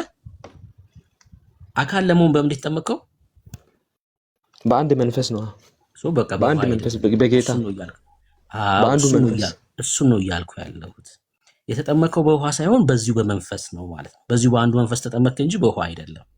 ኖ አይደለም። እንደዛ አይደለም ማዳን። እንደዛ አይልማ። የመጽሐፍ ቅዱስ አውድ እኮ እንደዛ አይልም። አንተ እኮ ነው ያልከው፣ እኔ አይደለም። አንተ ነው። አይ እኔ መጽሐፍ ቅዱስ የሚለውን እኮ ነው አሁን እየገለጽኩ ያለሁት።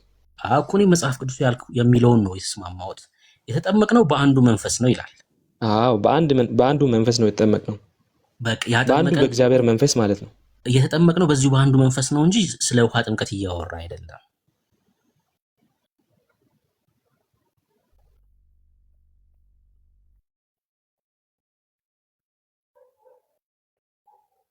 አማንሻ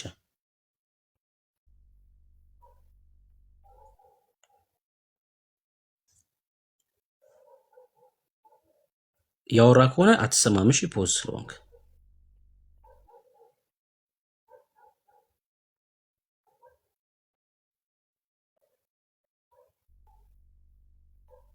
እስኪመለስ ልቀጥል አይደል? ትንሽ በጣም በሚገርም ሁኔታ በቃ ወርዷል። ኔትወርኩ ሊሆን ይችላል።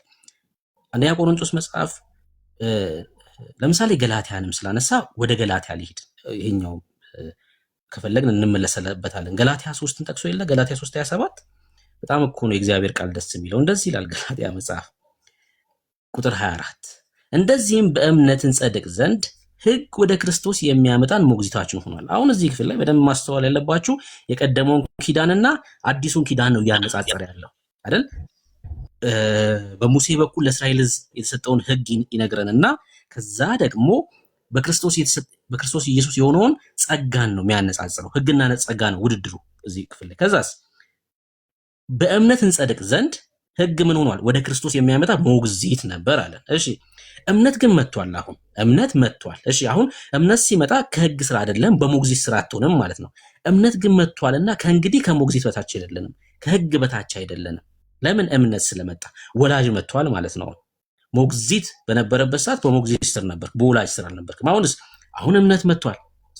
በእምነት ስትሆን በሞግዚት ስር ሳይሆን ከህግ በታች ሳይሆን በወላጅ ስር ነው የምትሆነው ማለት ነው። እምነት ስለመጣ በእምነት በኩል በመጣው እምነት በኩል ምን እንሆናለን? በክርስቶስ ኢየሱስ የእግዚአብሔር ልጆች ናችሁ አለ። በእምነት በኩል ሁላችሁ በክርስቶስ ኢየሱስ የእግዚአብሔር ልጆች ናችሁ። በክርስቶስ ኢየሱስ የሆነውን የተከፈለውን ዋጋ ተቀብላችሁ ምን ሆናችኋል? የእግዚአብሔር ልጆች ሆናችኋል። የእግዚአብሔር ልጆች በእምነት በኩል የሆኑ ደግሞ ከክርስቶስ ጋር አንድ ትሆኑ ዘንድ የተጠመቃችሁ ሁላችሁ ክርስቶስን ለብሳችሁታል። ክርስቶስን ለመልበስ ምን መሆን ያስፈልጋል ማለት ነው? መጀመሪያ በእምነት በኩል የእግዚአብሔር ልጆች መሆን ያስፈልጋል። ልጅ የሆነ ነው የሚለብሰው። ልጅ የሆነ ምን ይሆናል? አካል ይሆናል። የአካሉ ብልት ይሆናል። ወደ አካሉ ይጨመራል እንጂ ሰው በጥምቀት በኩል የእግዚአብሔር ልጅ አይሆንም። እንደዛ እያለ አያወራም። በእምነት በኩል ነው። ንጽጽሩ ራሱ የቀደመውንና አዲሱን የሆነውን ኪዳን ነው አይደለ? በባርነት ያኖር የነበረውና ከባርነት ነፃ ስንወጣ አሁን በክርስቶስ ኢየሱስ ነፃ ናችሁ ይደለ አይደለ? ገላትያ መጽሐፍ ምዕራፍ 5 እዚሁ ላይ በክርስቶስ ኢየሱስ ነፃ ወይ ደግሞ አርነት መውጣት ማለት ነው፣ ወይ ከፍርድ ማምለጥ ማለት ነው በእምነት በኩል።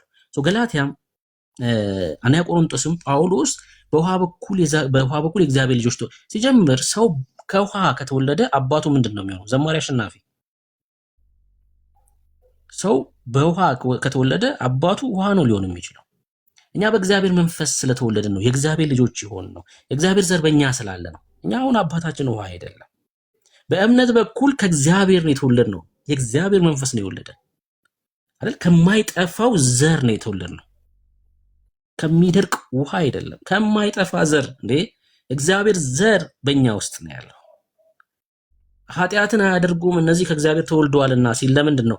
ዘሩ በእናንተ ይኖራልና የእግዚአብሔር ዘር በእኛ ስላለ ነው። የእግዚአብሔር ዘር የሆን ነው የአዳም ዘር የሆን ነው በምንድን ነው? በመወለድ እኮ ነው አይደል? የአዳም ዘር የሆን ነው አዳም የሚባል ሰውዬ ስላወቅን አይደለም። የአዳም ልጆች ዘር ሲድ ስላለ ነው። የእግዚአብሔር ለመሆንም ሲድ ያስፈልጋል፣ ዘር ያስፈልጋል ማለት ነው። እንዴት ነው ታዲያ የሚሆነው? በእምነት ከእግዚአብሔር ትወለዳለህ፣ እግዚአብሔር አባት ይሆናል፣ የእግዚአብሔር ልጆች ትሆናለህ። ዘር ቀየርክ ማለት ነውና መጽሐፍ ቅዱሳችን በግልጽ ይሄን ይናገራል።